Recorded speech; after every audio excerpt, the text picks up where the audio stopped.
Good evening. I want to call to order this special joint meeting of the Elmhurst City Council Committee of the Whole. And I guess, Susan, do you want to call to order or do you want me to do it? All right. On the bottom. Where's your vice chair when you need him? Yep. I'd like to call to order the special meeting of the City of On the very Zoning bottom. and Planning Commission. All right, and we'll start with a roll call up here. Do the council first? Do the council, and then we'll do the roll call for the commission. Okay. Brennan? Here. Irby? Here. Deuter? Here. Barimus? Here. Hill? Here. Shanko? Here. Jensen? Here. Bram? Here. Cahill? Absent. Toledo? Absent. Okay. Park? Here. Nudera? Here. Bastido? Here. Nardini? Here. 12 present, 2 absent. 12 present, 2 absent. We have a quorum of the city council. And if you want to call the roll for the commission. Burns? We're calling roll for the zoning thing. Oh, yes, did I say that wrong? Yeah, did you want me to do it, or, okay. She's good Burns, at it. did I say the name? Very good, yeah. Right. Okay. I'll fill in today. Okay, Burns? Garland? Absent. Hoffman? McCoyd? Pittman? Sarkella? Absent. Snyder? I'm sorry if I'm mispronouncing this. Toliopoulos? Absent. Rose? 6 present, 3 absent. Would you like to declare a quorum? You want to declare a quorum? I don't know if you do that, but, all right. All right. All right, so we're getting pretty good at this. We might bring in more committees in the future. All right. Are there any written communications that anyone in the public would like to present to the council or the commission? Seeing none, is there anyone that wants to make public comment? Or I should say, Clerk Tamers, anyone signed in? No, Mayor. No. All right. And is there anyone in the audience that did not have an opportunity to sign in but would like to make public comment this evening? Seeing none, we'll move on to the business before the committee, which is the zoning workshop. So as a little bit of an introduction, part of the impetus for asking for this training, and I think training's always a good idea. We had one before the sober house issue, which I think was very helpful. I think Hinsdale might have wished they had the same training we had, but we had it, and it helped us a great deal. And some of the things that I've asked the presenters to discuss in particular are probably the ones that cause the most consternation, which I say the one is the conditional use, special use as it's called in other municipalities. And I think it's also be helpful for the council to have a good understanding of what variances are and how they compare and contrast with special conditional uses.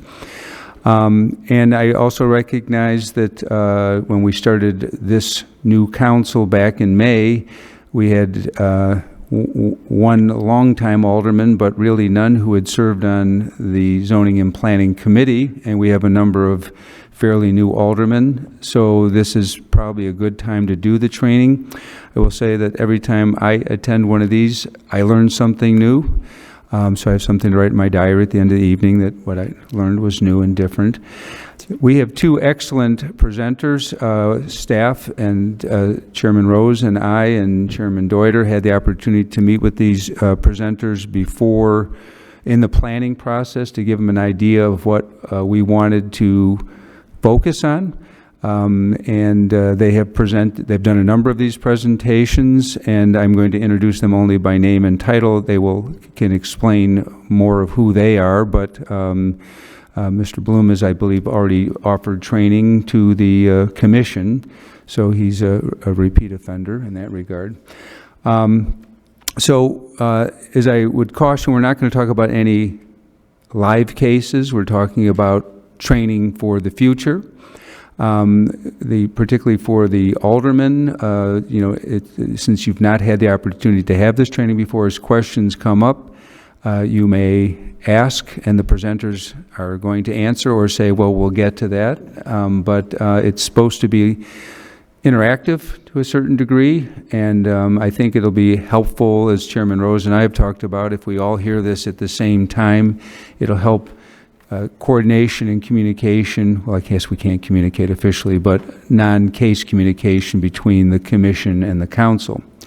So for those of you who can read, we have Michael Blue, who's from Tesca Associates, who will be presenting the planning portion, and David Silverman, who's a partner at Ansel Glink, which is a very fine municipal law firm, right on par with Storino, Durkin, and Romello. So how'd I do there, Don? Well done. Well done. All right, so let's get right into it, and I will turn it over to the presenters.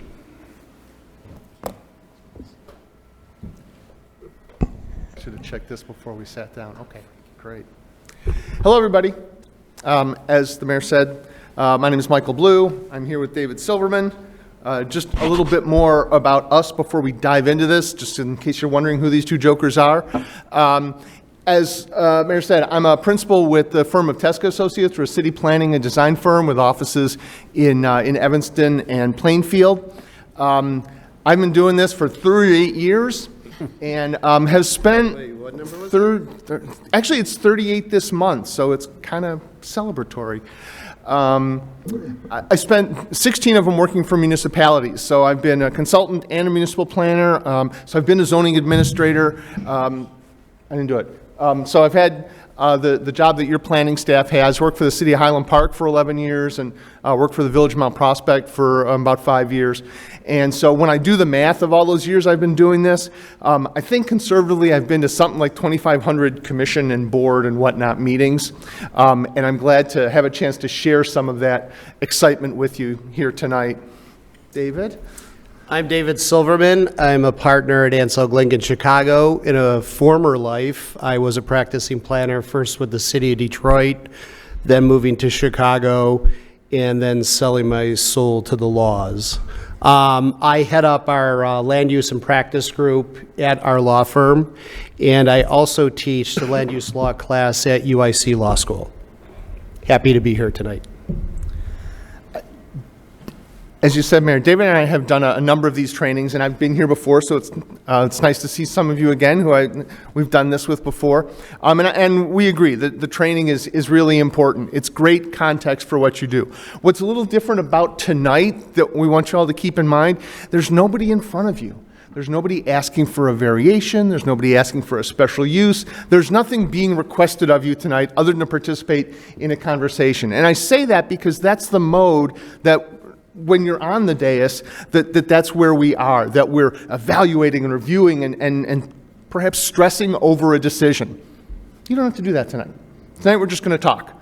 And that's when these are the most worthwhile for everybody involved, is when they're a discussion. You have the option of listening to David and I speak for 2 hours, but you're going to want to break that up and ask a question or share a comment, because that's how we all learn the most. And this is what we're going to cover. We're doing the introductions now. We'll talk about managing change and the documents that you do that with. We'll talk about the various roles in the process. We'll talk about the exercise of zoning review when it comes before both groups. You'll see that the slides here either say commission or alderman or council. The skills we're talking about, the awareness, it's really the same. So it's not that there's part of this is for the council and part is for the commission. It's all for everybody. And then, as Mayor said, we'll talk more specifically about conditional uses and variations. And then our personal favorite, we'll go into the standards for findings of fact. We've got them all listed. I know that we're going to spend a ton of time reading each and every one, but those findings are really essential to what we all do. So without further ado, David, unless there's something else or I missed something, we'll dive in.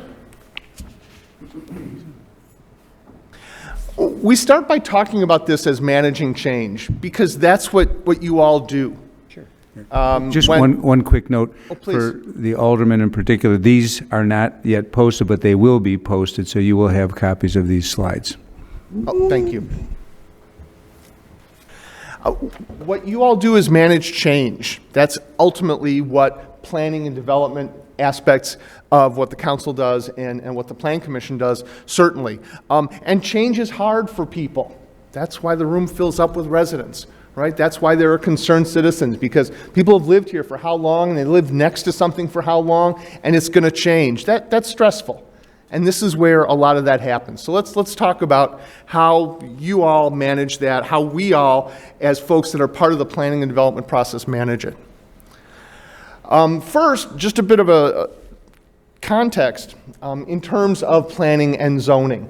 Planning and zoning is over 100 years old, and the Chicago World's Fair going back to 1893 was the creation of the City Beautiful movement. Have you read The Devil in the White City? Right, so Daniel Burnham was not the mass murderer, he was the planner. Yeah, well, you know. But this was really the introduction of the idea that places could be nice places to live, that you didn't have to, that zoning started as light and air, that there was enough light and air between the tenements that David and I lived in that we couldn't just shake hands out of our kitchen windows. Right? That's how all this started, and it has grown into so much more. Some good, maybe some not.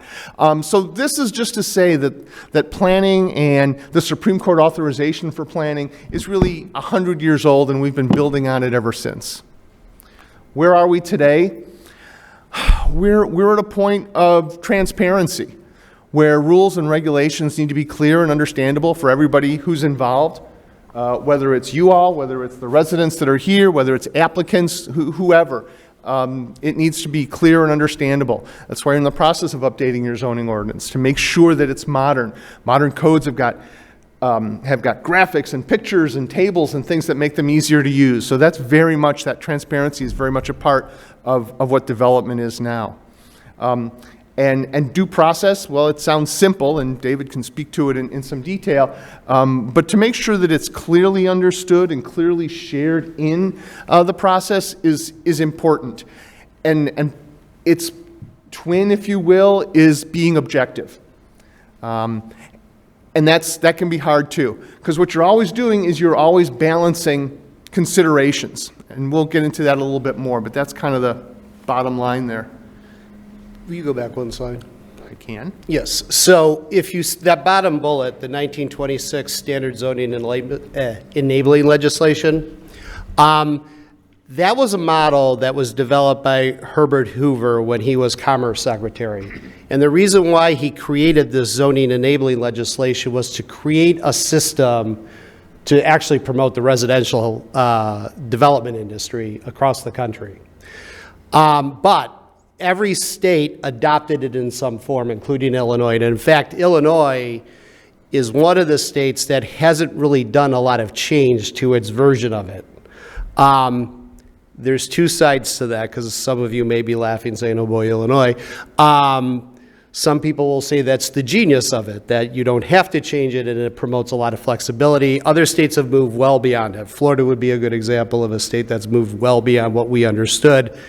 That may surprise some, but Florida actually has some of the most innovative planning laws and zoning laws, and tying those two things together in the country. But the one thing I want to bring up about it, and you can go to the next slide if you want. So the authority is derived through the state power. So the federal government gave this standard act to the states, and as states came on board, they adopted some version of it, like I said. But the important thing that we'll talk about a bit later in it, the very first form of zoning relief came out of that, and that's the variation, as well as the Zoning Board of Appeals.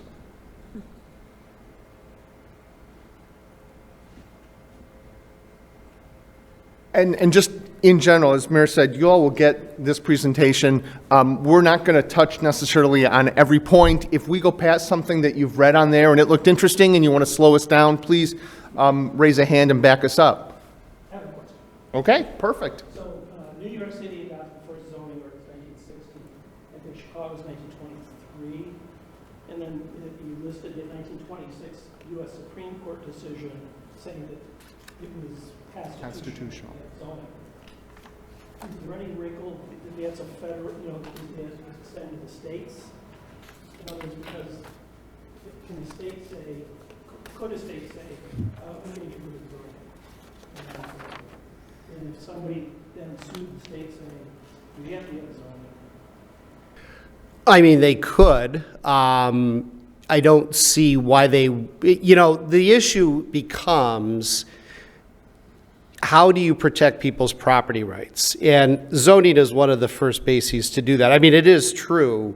The original zoning statutes that dealt with the tenement construction in New York had to do with ensuring light and air and separation for fire purposes, because it resulted, if I'm not mistaken, from a major conflagration of several tenement buildings in the Lower East Side.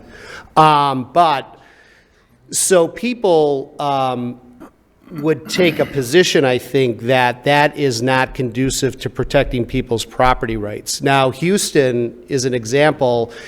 There's a common misconception. Houston actually does have a zoning code, but it's very loose. They much more rely on a system of restrictive covenants, which was actually the system in place before zoning really became prominent.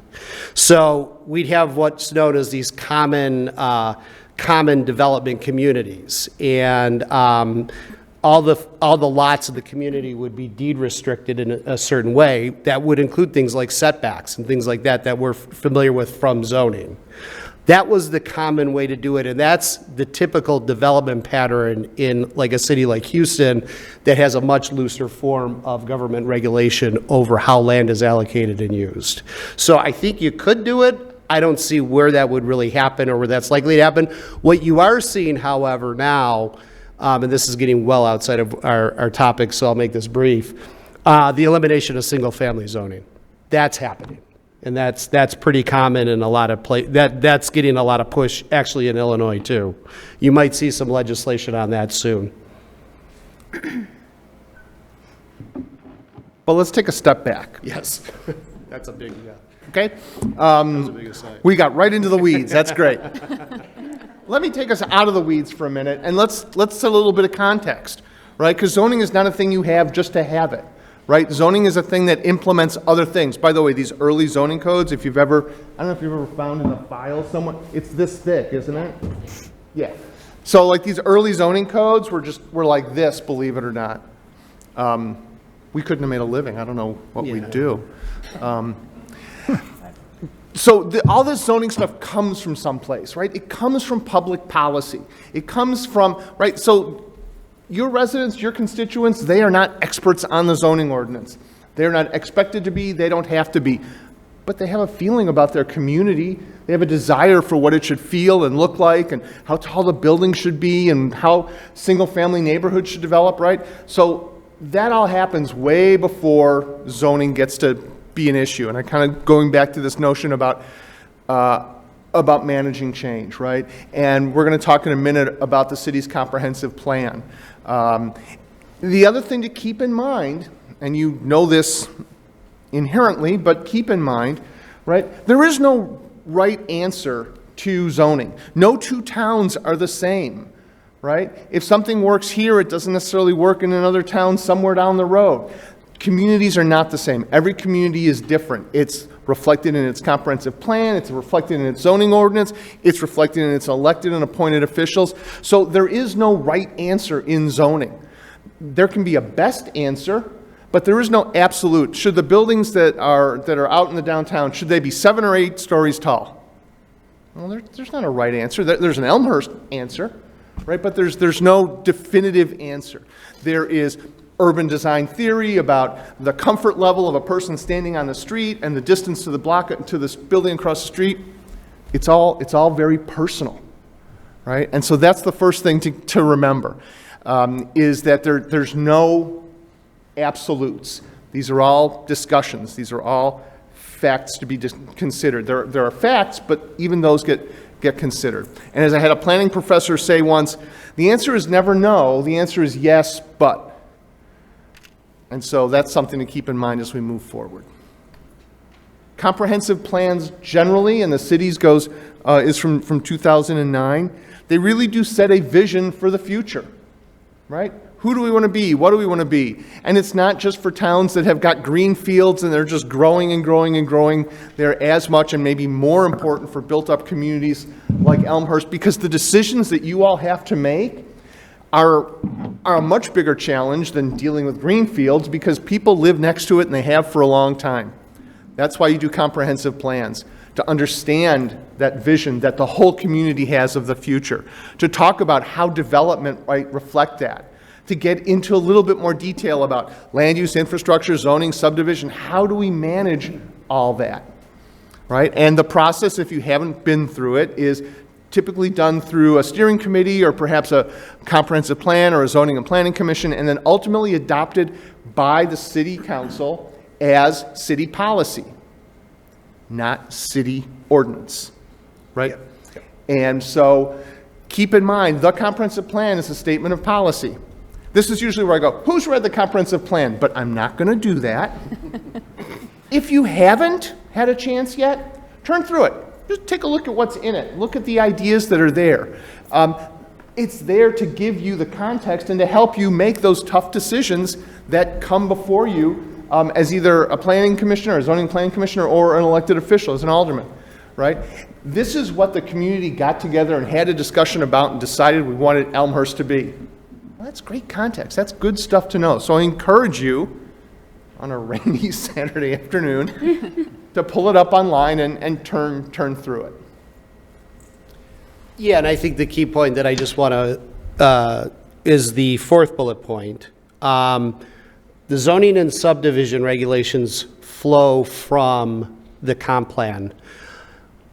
However, in Illinois, it is important to point out you don't need to have planning to do zoning. But you do need to have planning to do subdivision. Saying that, as a local government attorney, and I think your attorney will appreciate me saying this, it's always good to have a relatively up-to-date code. Because as Michael was saying, it's the policy rationale for your zoning regulations and how they apply. And it's helpful, because if you look at your standards, and certainly we'll get into those in a little bit, the comprehensive plan plays a role in how your standards play out as well. So it's good to have a relatively up-to-date comp plan. In your 2009, in comparison to many communities, is pretty up-to-date, actually. So it does help, though, to go into court and be able to point to the policy rationale that may have supported some zoning action or rejection of a zoning request, which is going to be more likely the case while you're in court in the first place, but. So just to kind of, when the presenter stands up and says, the thing you should take away from this part of the presentation, right? The comprehensive plan is policy, the zoning ordinance is ordinance. It's the law. One informs and supports the other. The plan informs and supports the zoning ordinance, right? So the city's comprehensive plan, and again, when you read it, you'll see these sorts of things. It's got lots of ideas in it. It's got lots of notions. It's got lots of thinking that can help inform these decisions. From a zoning standpoint, a lot of it comes down to the future land use plan. The future land use plan is not the zoning map, right? But this is the policy. When I was a community development director, I used to say, the plan should help answer the question when a developer walks in and talks to Eileen and goes, what does the city want to see here? That's the answer. The plan is the answer. It's like, well, you know, we talked about all these things, and we had the committee met, and the Planning and Zoning Commission met, and the City Council adopted. We decided that this was best as townhomes, multifamily, single family, whatever it is. That's that map on the right. There are a number of sub-areas, focus areas, in the plan that look into this in more detail than just land use. They talk about redevelopment potential, circulation of traffic or pedestrians, urban design, because being pretty is part of it, and you can regulate aesthetics, right? They didn't change that, did they? No. Okay, good. Not yet, anyway. So all of these concepts are laid out in the plan. But wait, there's more. I feel like the guy on TV, but wait, there's more. So adopted as part of the city's comprehensive plan, and again, this is common to all communities, are some more of these focus area plans, some of these detailed area plans. So when you've spent the one rainy Saturday afternoon reading the comprehensive plan, you can turn through these other documents, which are also available online.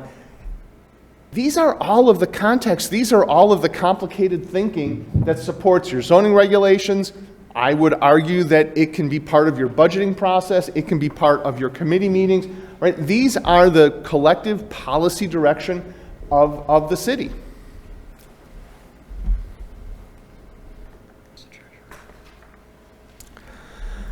So what does one do, one being a city, what does one do to implement a comprehensive plan? You've got this lovely document, you've got all these sub-area plans, you've got all this thinking that's gone into it. Okay, now what? Which is a fair question, right?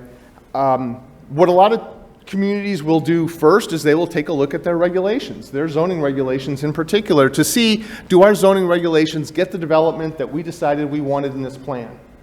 You know, the plan says that this is a great place to have 5-story buildings, but the zoning only allows 3.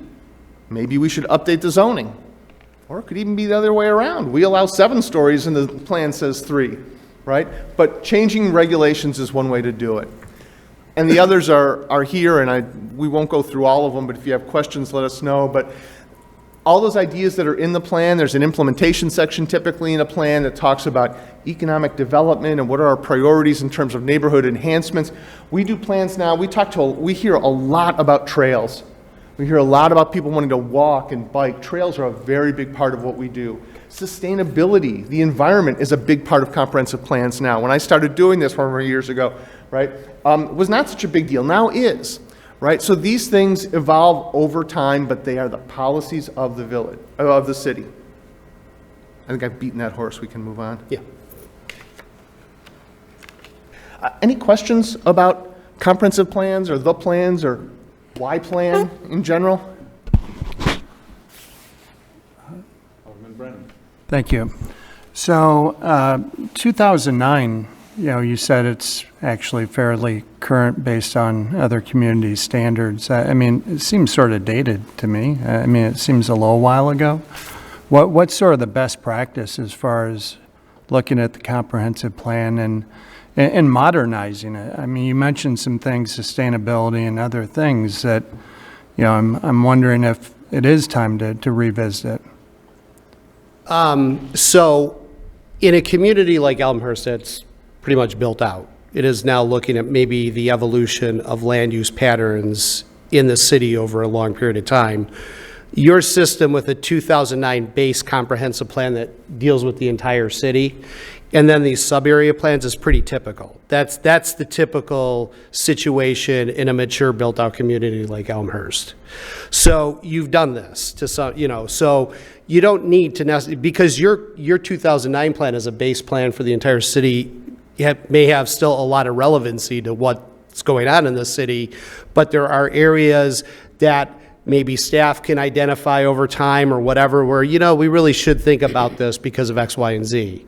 In terms of best practices, there's a couple ways to do it. I mean, some communities will require that when a development of a certain scale, we're talking multiple acres, that is contrary to what is shown on the future land use map in that given part of whatever community we're talking about, the developer will not only have to go through whatever zoning relief they need, but they'll also have to do an amendment to the comp plan to keep it current with the actual development patterns in the community. That's not common, but that is, I would say that actually is a best practice, but again, it's not commonly employed. Part of it is your plan should be flexibly employed, and my hunch is that by having these later plans that build on the comp plan, these were very specific things that were identified, but it may be too, and I'll speak to the Plan Commission on this, one of the reasons why a Plan Commission exists, well, the primary reason a Plan Commission exists is the plan.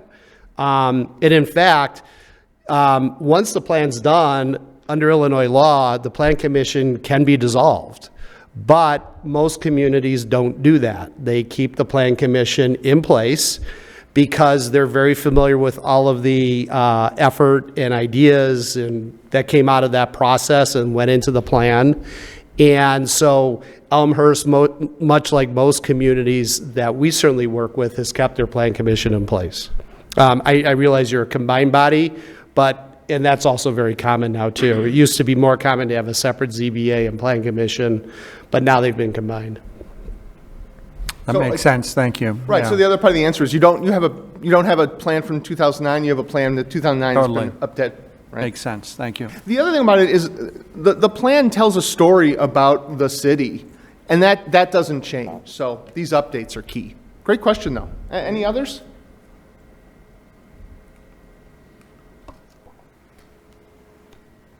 So let's take a step into the zoning ordinance, and we'll talk much more about this later in the discussion.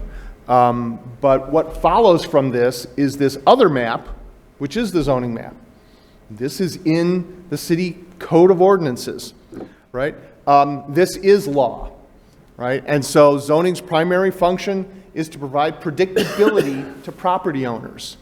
And I generally make a little bit of a fuss, by my standards anyway, over this notion of predictability, because the idea of predictability, the idea of zoning, is not to tell people no, contrary to popular belief, right? Because people always think, oh, well, can I put my fence over here for 8 feet? No.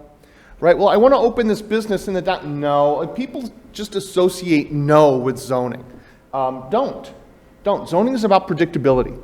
Right? Zoning is about knowing what kinds of businesses will be in a certain district. There will not be the kinds of businesses that produce noise and heat and air and more than you want in the downtown. It's about knowing that if David and I live next to each other, that I'm not going to put an addition on my house that goes 40 feet high and casts shade on his petunia garden. Right? It's about predictability.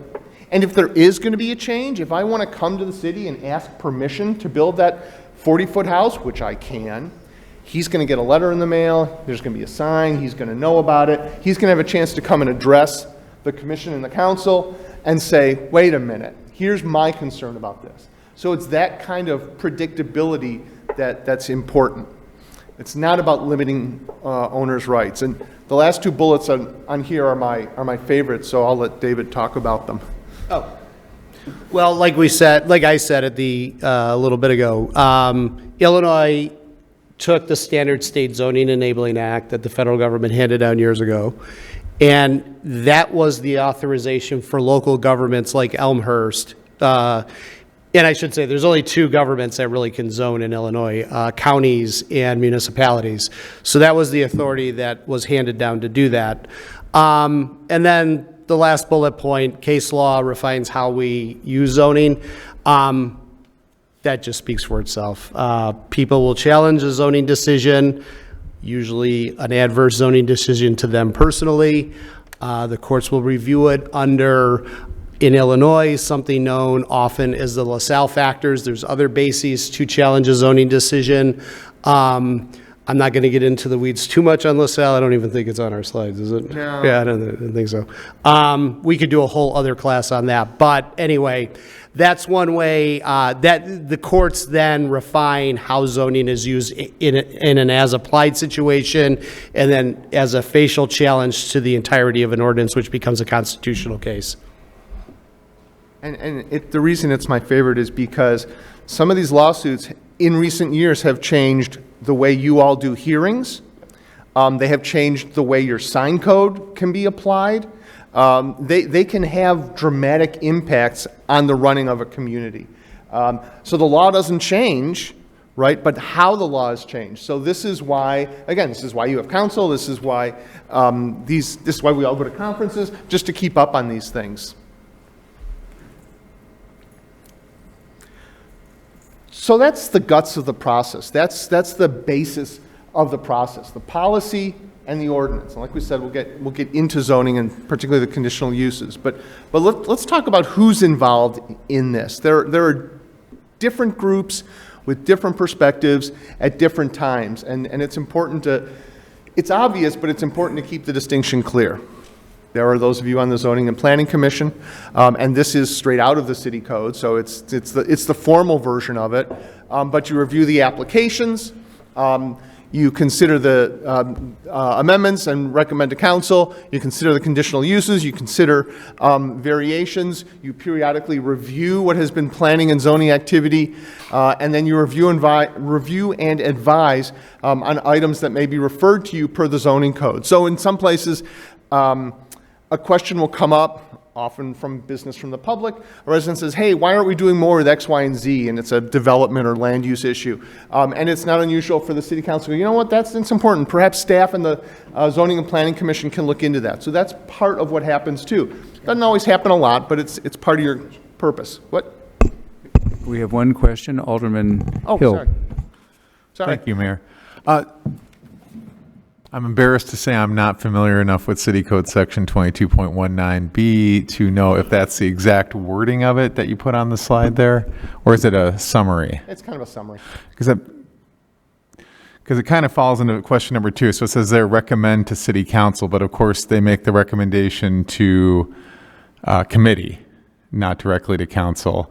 And so I guess my question there, and I was going to ask this later, but I saw that language and it kind of reminded me to ask that now. When you were talking about there's no one way to do things, but there is maybe a best way, or I'd like to phrase it as a more common way. In your experience, is it common to have this two-step what's more common, a two-step process or maybe a three-step to have a commission recommend to a committee that brings forth the recommendations to council? Or is it from a commission straight to council? I'd like to know, I've had that question in the past, I'd like to know, like, what do you see most commonly as the setup of municipalities that you work with? I'll start then. More commonly, communities don't have committees. There will be towns that have a lot of things passed through committee of the whole. There are a lot of communities, or some communities, that will have a liaison to a commission, so that one of you would be liaison to the Zoning and Planning Commission, and you would kind of be that connection. I would say that there's a relatively small percentage of the clients and the communities that we visit and work with that have committees. This is not to say that it's better or worse. I would tell you that I've never worked in this situation, but I have come to find it as the place where a lot of the heavy lifting gets done. And so I think in communities where it works well, I think it's a fine idea. I don't know that there's statute on it or whether or not it does, but the thing to keep in mind is that the final decision is from council. Alderman Hill. Just to clarify, thank you, Mayor. What's a fine idea? The committees. Oh, to have a committee. Oh, yeah. Okay. Yeah, it absolutely. I have not seen a community that had them where it didn't work, or they were trying to get rid of it, or they were wringing their hands over it. My observation, and David, you can jump in, my observation is that either aldermen or council members, they find that it's a good venue to have a discussion in a smaller setting with staff, and like I said, it's where a lot of the heavy lifting gets done. Yeah, you want to tell them it's a bad idea? Yes, I'm going to tell you that what you're doing, no, I'm not going to tell you that. If it works for you, that's all that matters. A lot of communities will use a committee structure to help set the future agendas that they're going to be dealing with and vet information that's coming through, so that by the time it hits your agenda in your regular city council meeting, and I don't know if this is the practice, but for instance, we represent Moline. Moline does have a very strong committee structure. So by the time anything gets to their city council agenda, everything's on omnibus. And their regular meetings are usually done pretty quickly, because all of the hard work has been done in the committee. And I suspect probably that happens here to some extent. But as Michael said, there's no right or wrong way. I will say that we typically will see this kind of process in larger communities. Go ahead. Say also with larger councils. So my understanding is City of Elmhurst has one of the largest city councils, if not the largest. I think West Chicago has 14, LA has 15, but, and I can see why we need 14, yeah. Yeah, well, and, okay, so we could take Aurora as a closer example than Moline. They have a similar structure. They have a development committee. They actually have, I think, you have to go through two committees. You have to go through a development committee, then a zoning committee, because they're looking at two sides of the project before it ever gets on a city council agenda. All right, good. I don't know if you want to explain it, because I don't know if everyone knows, the zoning commission does, but while we're here, what the difference is between a text or a map amendment. We've got that slide coming up. I can wait, thank you. So what is the role of any given commissioner? And I would suggest this is also very much the role of an alder person as well, right? Stay informed on what's going on locally. You probably wish you could avoid some of it sometimes, but that's probably the easiest part that's on here.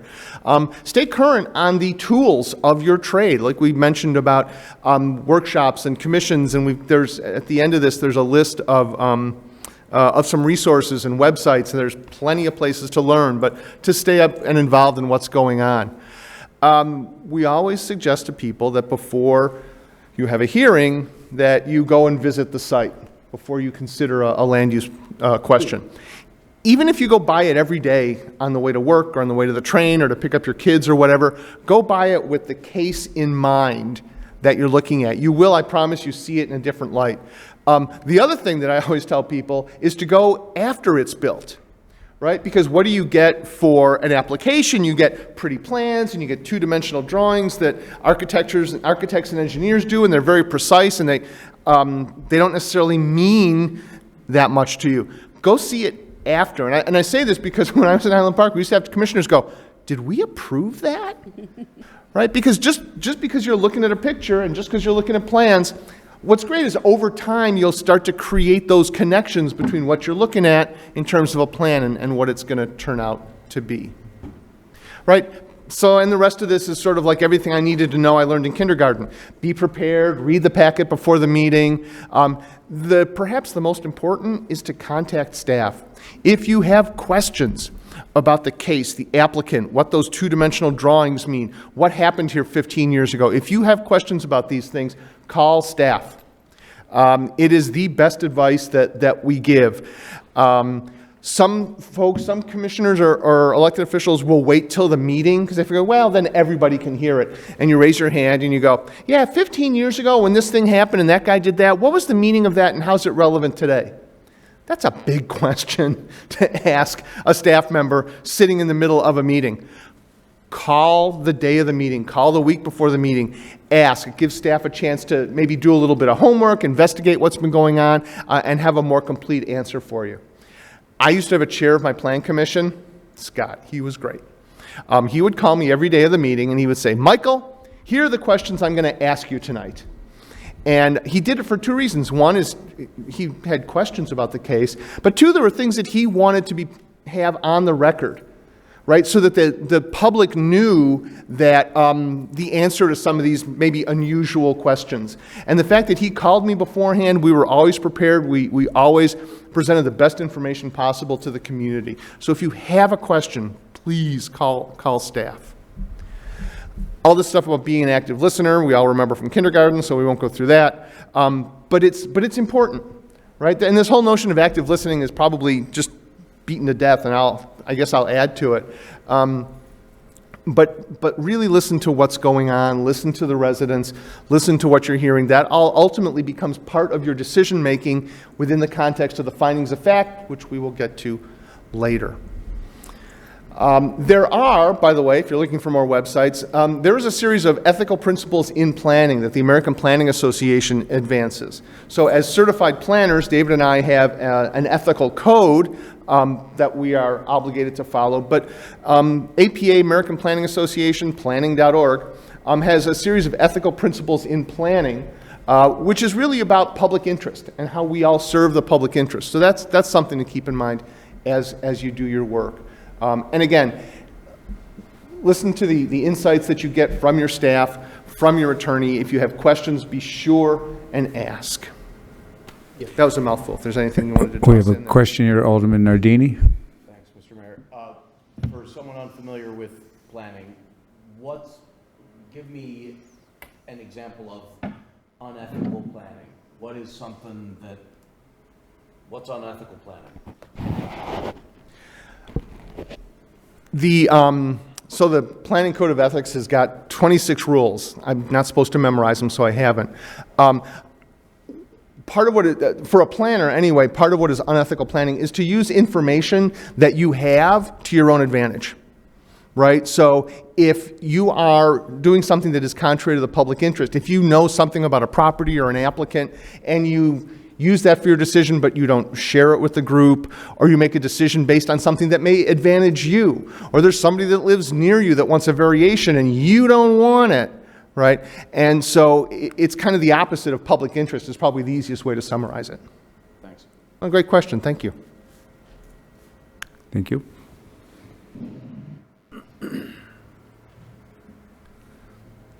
The chair or the mayor of the meeting has a very important role in this as well.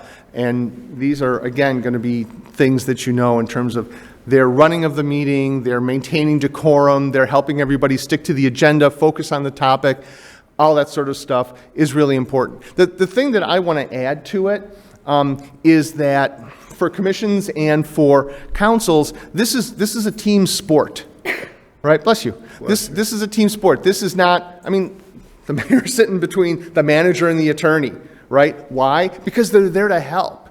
If you've never shared a meeting or run one of these things, it's a lot of fun, let me tell you. Remember the guys who spin the plates on Ed Sullivan? Yeah, I'm that old, right? That's what chairing a meeting is about. And so the best things I've seen are where the meeting was kind of getting out of hand and the vice chair or the person sitting next to the chair leaned over and said, Mr. Chair, isn't this the part of the meeting where we close the public comment? Because you're just kind of wrestling it. And you have one of the best chairs on the planet, by the way. I kid you not, right? But everybody needs a help every once in a while. So, like I said, it's a team sport. I'll keep going. Okay.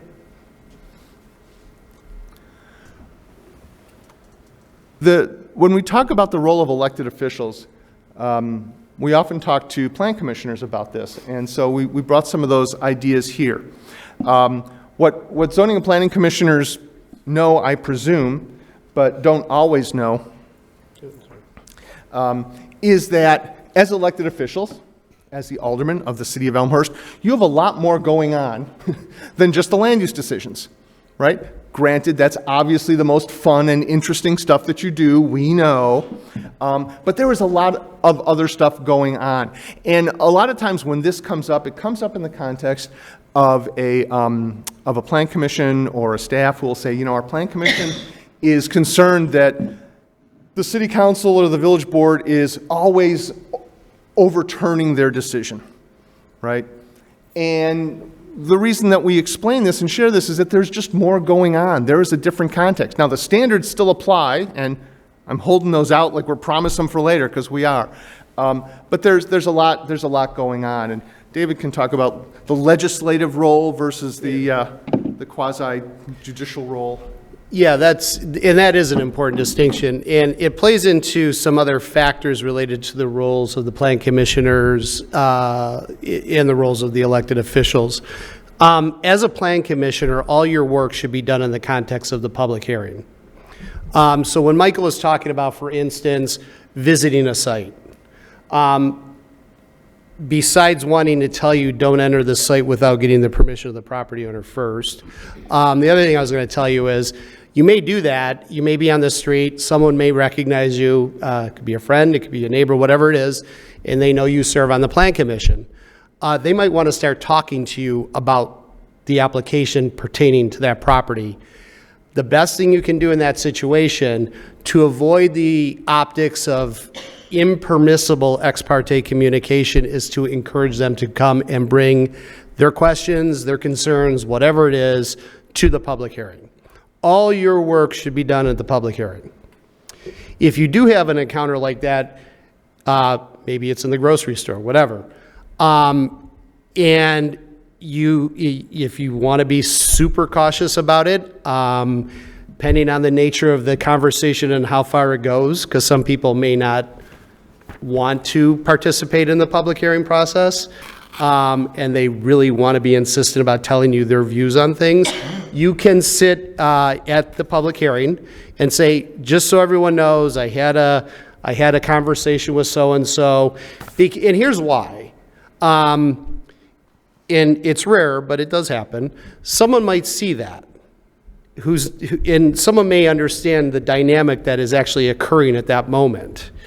And to stanch any idea, any optics of ex parte communication, which is really true for the plan commissioners, you can deal with that and dispense with that just by a simple disclosure. I talked to so-and-so about this.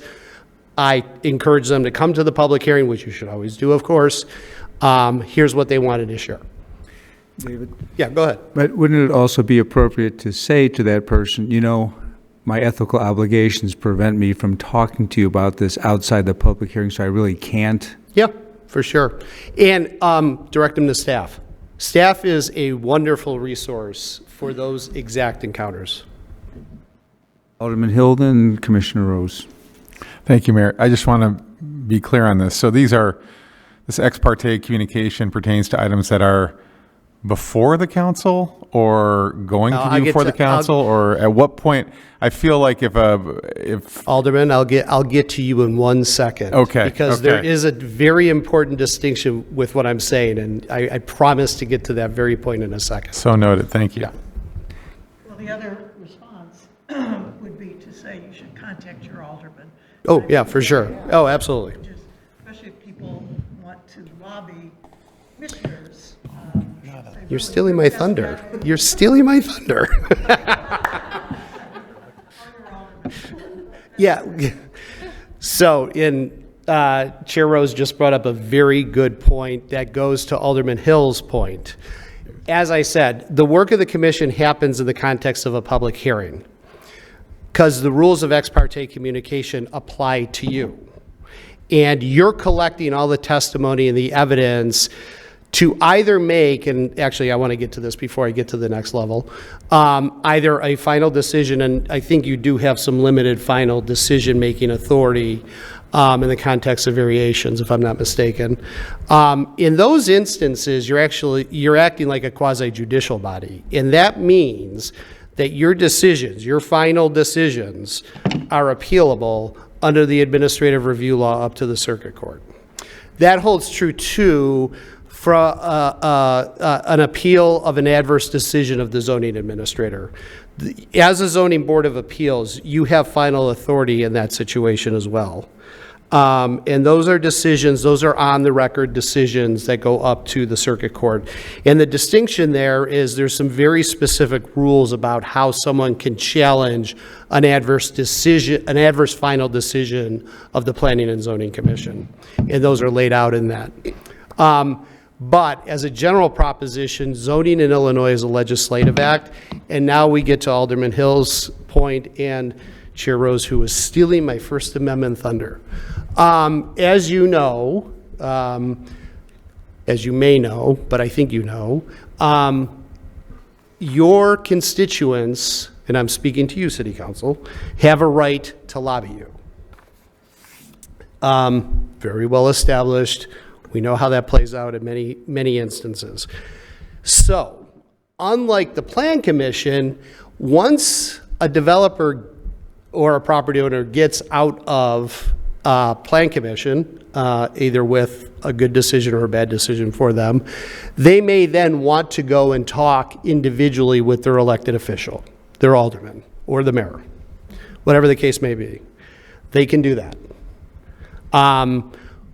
We prefer that that doesn't happen just to kind of keep the process, but we can't prevent it from happening. And there are land use attorneys out there who are very good at this, very good at selling their clients' projects.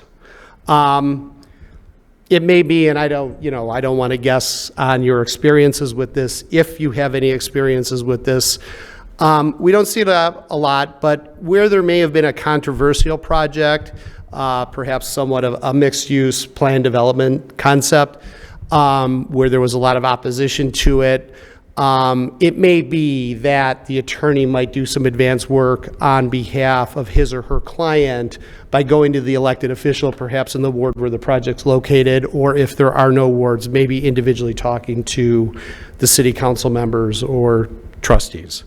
So that does happen at the elected officials level. Let me just add one thing. If it's pending before the commission, we are all legislators in this regard, and you can talk to whomever you want, but sometimes it confuses the person who approaches you if they're talking to you thinking that you can do something when the real action has not happened. And so even though if someone came to talk to me, I'd say, well, I'm not really going to address it till I see what the commission does, because you may get what you want anyway. There may be nothing to talk about. Go to the commission meeting, submit your written statement to the commission, let them make their decision, and then we as a council know what we have to do, because everything the person's talking to you about, if they don't go to the commission, they're missing a valuable opportunity to have their input before the people who are making the first decision. Chairman Rose. I hope I'm not going to steal your thunder. Oh, go ahead. You know, I've usually said to people, I cannot talk to you about this case. And the rationale is everybody should hear the same thing. That's right. That's why I can't talk to you. In addition to, it is, I'm legally bound to not consider your words in deliberation if I do talk with you. But the other thing I will say to them is a little more specific to try to help educate them. I can tell you about the process, and that's what I'll do. This is where you can have your voice heard. And that's one of the reasons why. Susan, I'm sorry, Chairman Rose, if you'd use the microphone just for our audience who may be at home. Okay. So I didn't steal your words because they couldn't have heard them. So.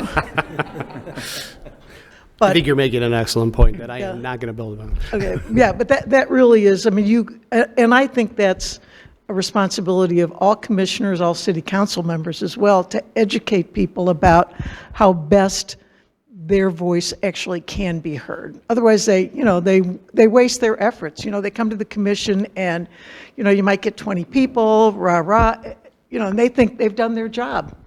Yeah, And they haven't at all. that's a great approach.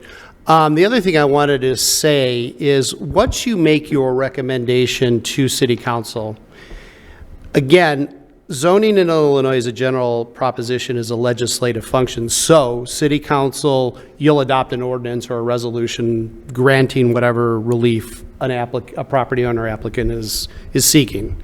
That's a legislative document, right? It becomes a law.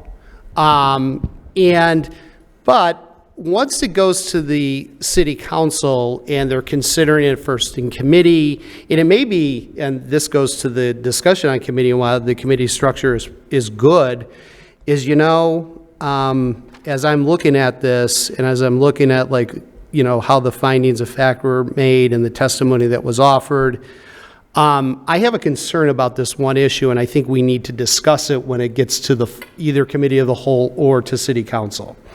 At that point, city council, in their legislative capacity, can take your recommendation, which may include conditions as is. They can modify your recommendation to suit the issues as they see them, which may include maybe removing some conditions that you thought, or even adding conditions in the proper context. Or they can send it back to the Plan Commission for further proceedings. And I guess I'll ask the question, has that happened recently? Not in, once, I think, and maybe. Not recently. It's fairly uncommon. Yeah. That's all I would say. Yeah, and that's pretty true. But we did have a situation, I'll go back to Moline actually. We did have a situation in Moline where we had a piece of legislation, an amendment to their ordinance that was bopping between city council and plan commission. It was very confusing to me how it even got to that point. But city council kept sending it back without specific direction to the plan commission. So this goes to the city council. Insofar as that ever happens, make sure you're very clear in your direction back to Plan Commission what you want them to look at. In other words, you don't want to open up the whole public hearing again and have to go through the whole process of making new findings and whatever. There should be very discrete issues that come out that would result in that happening. And I'm sure the plan, and this is a credit to the process in Elmhurst, I mean, you do a good job vetting, you have great staff, so you get a lot of good information, applications are ready for you. So it doesn't surprise me that it doesn't happen, but insofar as it ever does, just make sure you give very specific direction as to what you want Plan Commission to resolve. Let me speak briefly to and for the non-attorneys in the room. Doesn't it sound like there's a lot of process and there's a lot of legal stuff that goes on?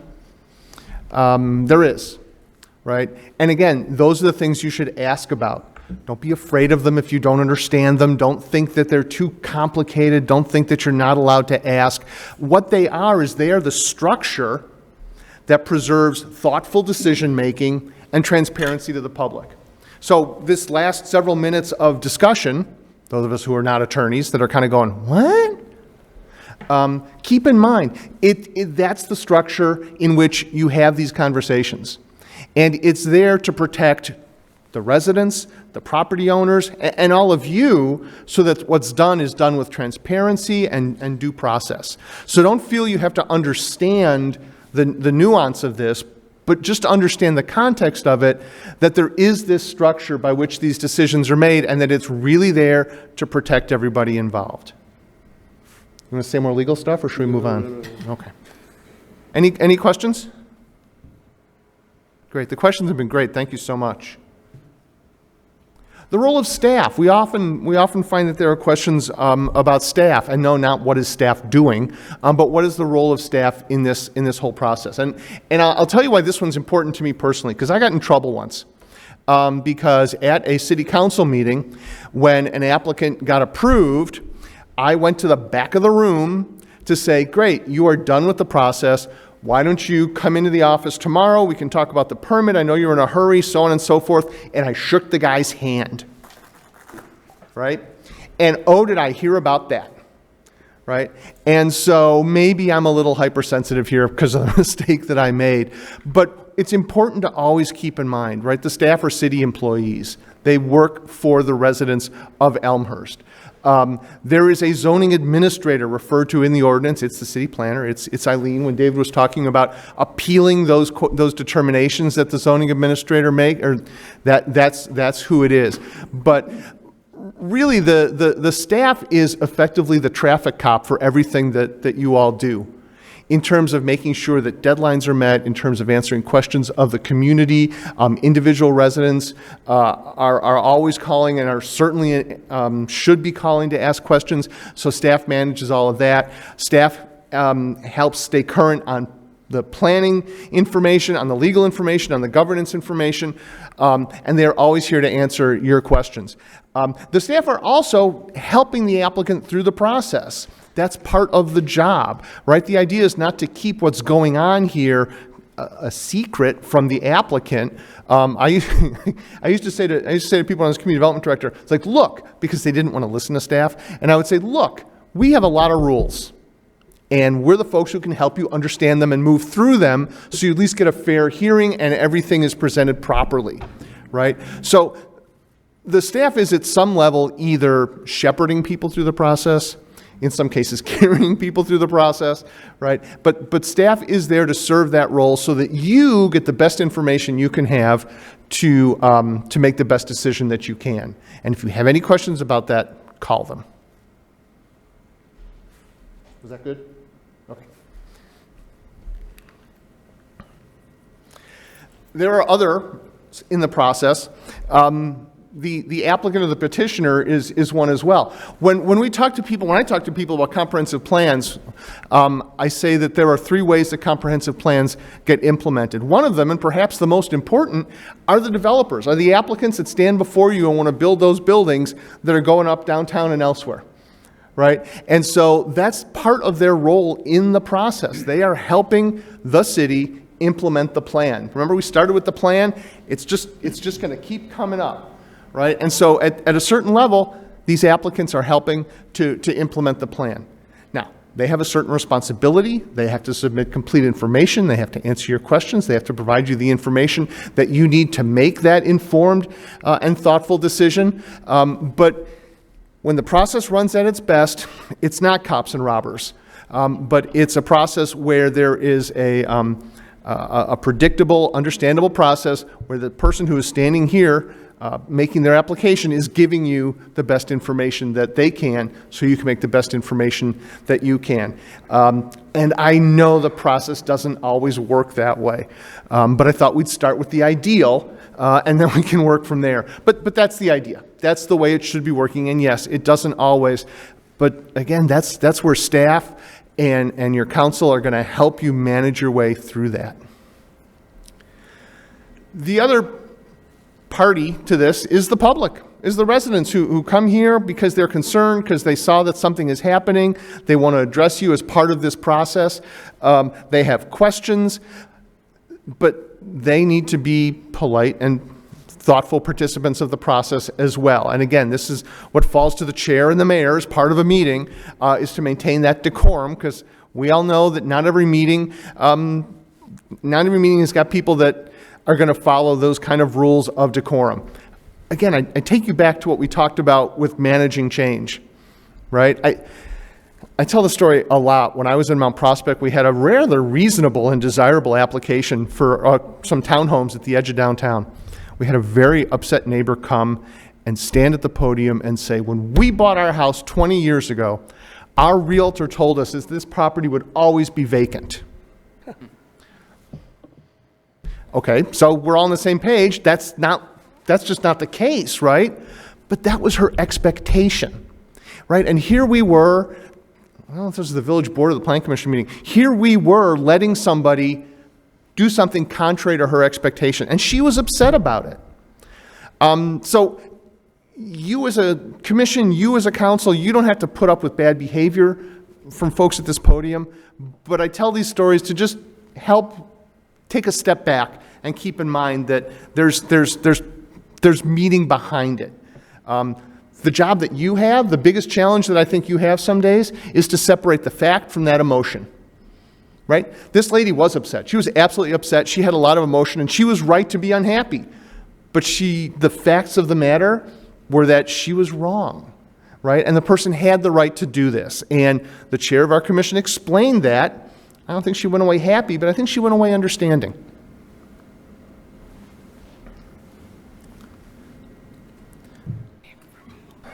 So this is always, this is quiz time at the presentation. This is always fun because everybody seems to know the answer all the time. Which state has more units of government than any other in the country? Illinois. And I'm not even going to let David tell you why. It just is, right? There are a lot of other jurisdictions and organizations, jurisdictions rather, that are part of what goes on. They are local, they are state, they are county, and they are part of what's going on. They will typically not be integral to your review of a development or a zoning proposal. Staff is dealing with them. The applicant is dealing with them. They're not necessarily going to be part of your review. You may talk about stormwater and that sort of thing, which has a relationship, but staff is mostly going to deal with that. There are also city commissions, right? And they're listed here, that may have a relationship to what goes on or may be part of a process. Some communities will pass some of these decisions through different commissions differently, and that's certainly a local choice. But it's important to understand there are other actors, other agencies that are part of the process. Oh, I thought you were stepping up. Questions? Okay, let's get to the fun stuff. Let's talk about zoning.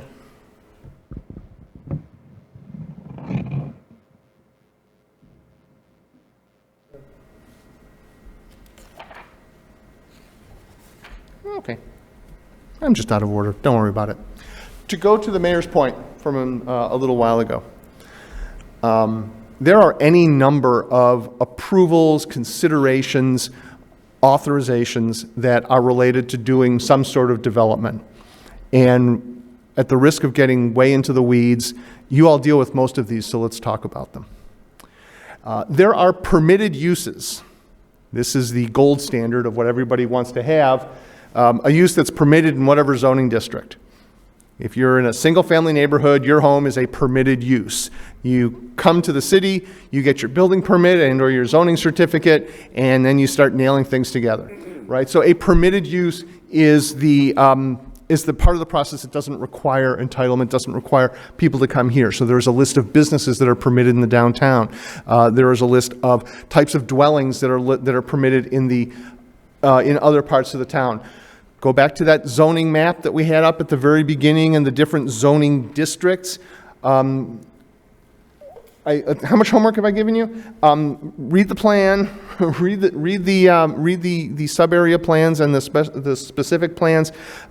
Take a look at the zoning ordinance and take a look at the zoning map, right? It's got all these different colors on it, and all the colors stand for something. Those are all a different zoning district. That's what decides what is a permitted use.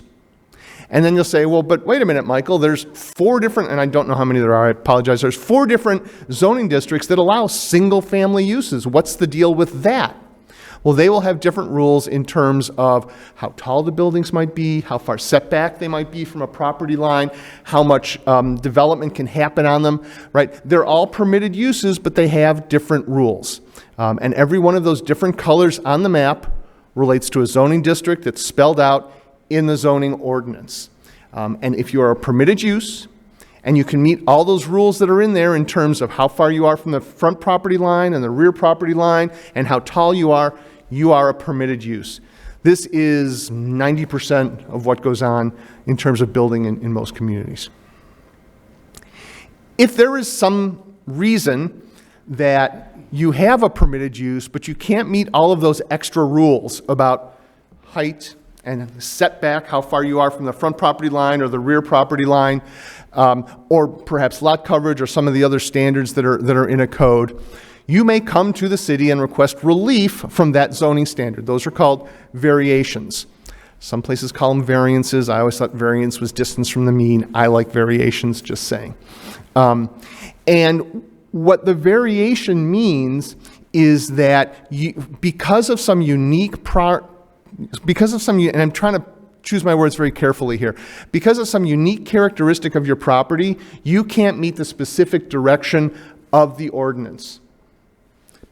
So your property might be at an angle, right? And the way height gets measured, it might not be possible for you to build what is otherwise a normal 2 or 2.5 story house and still meet the height requirement. Well, that's a unique characteristic of the property. You might be on a property that's not a lovely rectangle. When I was in Highland Park, we had a ton of these because we had ravines and all this sort of stuff. So we had pie-shaped lots and all this kind of stuff. It made us all crazy, right? But these were unique situations of the property where you couldn't build a normal or even reasonable house given the unique physical properties of the site that you had. Has anybody seen or heard of the Pie House in Deerfield? Have you seen it? It's pretty hysterical, right? It's 10 feet wide at its narrow point, and it opens out because somebody had this little remnant of a piece of property, and I don't know why they couldn't get relief, or if they didn't even try and get relief, but they built the house so that it met all the zoning requirements. Nice. I don't know why they didn't get a variation, right? But so there can be situations where, because of something weird that's on the property, you can't build to the code. You have a hardship. Now, the thing about hardship is there are zoning hardships and there are personal hardships. We're talking about zoning hardships. A lot of the hardships that come before you, I expect, are personal hardships. The alderman can't see, but they're all smirking, right? And I will draw on my own experience so that you don't have to, and I will share with you some of the stories that we have heard. I swear they're true. And they're not on me because not all of them are really appropriate. We had somebody come and say, my mother-in-law is moving in with us. We need an addition. And if you knew her, you would know that I need a really big addition, so we need to extend it into the rear yard. We had a guy come and say that his wife was a terrible driver. And that she kept driving into the side of the garage. So they needed to widen the garage into the side yard so she would stop driving into it. I swear, it's all true. The best one was the one who came and said, the kids are driving now, and we have 3 cars instead of 2. We need to add a 3rd bay so that we don't have to get up in the morning and shuttle the cars in and out of the driveway. Amen. And the chair of my zoning commission, she looked down at him and said, I have to, why don't you? Case dismissed. So those are hardships. Those are personal hardships, but they're not zoning hardships, right? And I think some of the hardest things that we ask commissioners or in your zoning board role to do is to look down at your neighbors and say, I'm sorry, that just doesn't meet the standards for a hardship, right? Variations are really difficult. I will tell you there are towns that are very strict on variations. I will tell you that there are towns that think that if there's an investment made in the community, that's a good thing, and it is their policy to not be strict on hardships. One of the towns that I worked in that I mentioned, but I won't specify, we counted that over a 2-year period, we approved out of 72 variations, we approved 71. And the one we said no to came back with a little change and got approved. But we would tell you, and I'll let David tell you, that the standards for the variations are meant to be followed. And those personal hardships, while they're hard to listen to and they're hard to say no to, they're not zoning hardships. I don't know if you wanted to add to that. Yeah, no, I was recently doing a training just like this in another community just north of here. And they have a habit with variations of taking into account the financial plight of the applicant. Now, like Elmhurst, this is a mature community, pretty much built out, so it's a lot of reinvestment and new investment in existing housing stock. That's mostly just immediate post-war housing stock. But when I told them that really wasn't a basis for the hardship factor, because again, we're talking about zoning, they took great issue with me on it. Now, I had to give a little bit on this because they had a very strong opinion on it, but I told them, I said, look, it is a zoning issue. It is not a personal issue. If you want to take into account the financial aspects of a person's request, I'm not going to sit here and stop you, but that is not a proper basis for variation. So as Michael said, it's very important to keep it in the context of the bulk regulations and how they may unfairly hinder the ability of someone to do something with their property, that, all things, considering all the factors specific to that property. That's another important point on all of these, by the way. This is a very property-specific inquiry. What happens next door, what happens 3 doors down or across town, doesn't matter. Each property stands on its own merits. But you really need to filter these through the bulk regulations of your code and as they're applied to that particular property in that particular location. Alderman Bramus, did you have a question? Yeah, there was a question over here. Thank you. How does that pertain to commercial businesses, industrial? The same, although you're probably, well, I don't know. I mean, it is the same. So let me say that right now. It's how the zoning, the regulations apply to that commercial property. Are you showing me? Oh, sorry. Wondering why I'm missing pages. Oh, okay. So it's the same analysis. You may get a financial argument that, look, we can't maximize our profits per square foot or whatever it is. That's not your issue. That is not the issue to be considered in the variation context.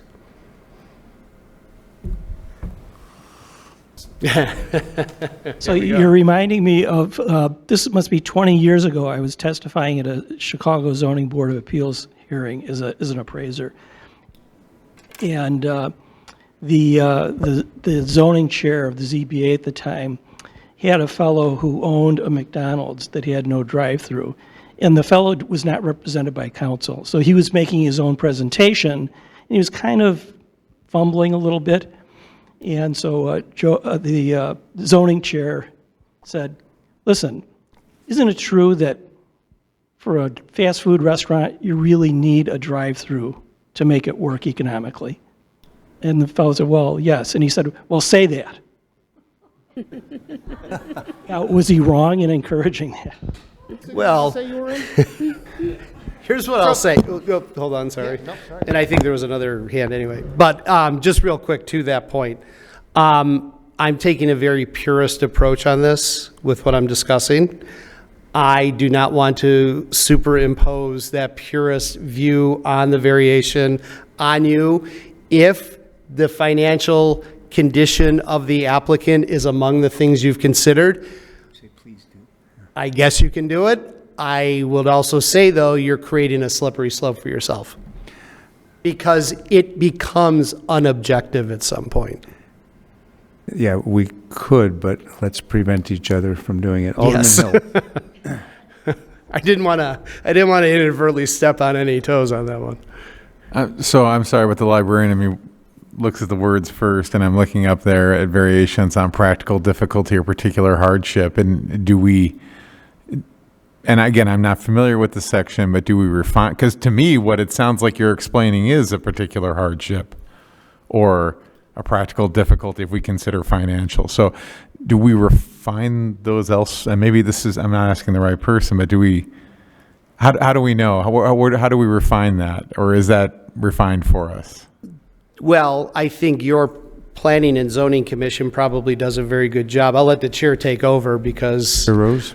Are you going to explain the three criteria for we get variances? into it in a few slides, yes. Okay, because the last criteria really is that you can't get a reasonable return. That is, and there are a few cases where that's very, very clear.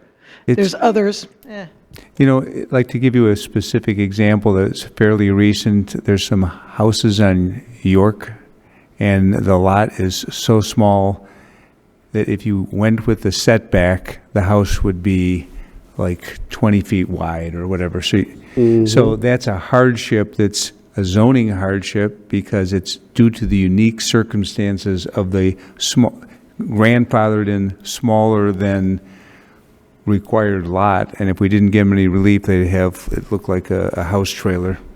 So it's just an example, but So, and I'm not saying I disagree with that at all. I'm just trying to understand. So that makes. and then when we get into the standards, that'll probably. I was just going to say, in fairness, we took the part in italics and quotes out of context, out of the series of standards that are considered. Something else to keep in mind about variations, and I know we're spending a lot of time on it, but it's important, is the zoning ordinance can be wrong or out of date, right? And so when I was in Mount Prospect, we had all of these variation applications because people wanted to put front porches on their houses. Well, you can't make a hardship case because you want a porch on your house. It's attractive, it adds value to the property, it adds value to the whole neighborhood, but the code says no. We ended up changing the code. And that's really what a lot of communities will do. If you see a lot of variation requests that are similar and you grant them because they're reasonable and they meet all the standards, or you have to say no to them because they don't meet the standards, that's a clue that you should look at your zoning ordinance and amend it to allow that sort of thing. That happens it's probably as common a zoning thing that happens as any other. We talked a little bit about appeals, which is the next thing that happens. So to the extent that the zoning administrator makes a determination, and again, when I was in Highland Park, we had all these weird shaped lots. So it was sometimes hard to tell if it was the front yard or the rear yard or the side yard, and the setbacks were all different, right? And so we would make a determination. I, as the zoning administrator, would make a determination. And it could create an issue for somebody, or they could read the code differently. They could come to what in Highland Park was the Zoning Board of Appeals and make their case, and I would explain why the determination was made, and the ZBA would decide whether or not the appeal would be granted. And David talked a little bit about that. Amendments, I think there was a question about this. So I just mentioned text amendments. The other parts of codes that get amended is that zoning map that I was referring to before. So the thing that's important to remember is, and codes get amended all the time. There's nothing wrong with it. It's not like you're saying, oh, our code isn't good. You're getting a whole new code. It'll get amended soon. It's just the nature of the beast. There are new businesses that get created all the time. There are new structures. There are new. I still remember the year that we saw.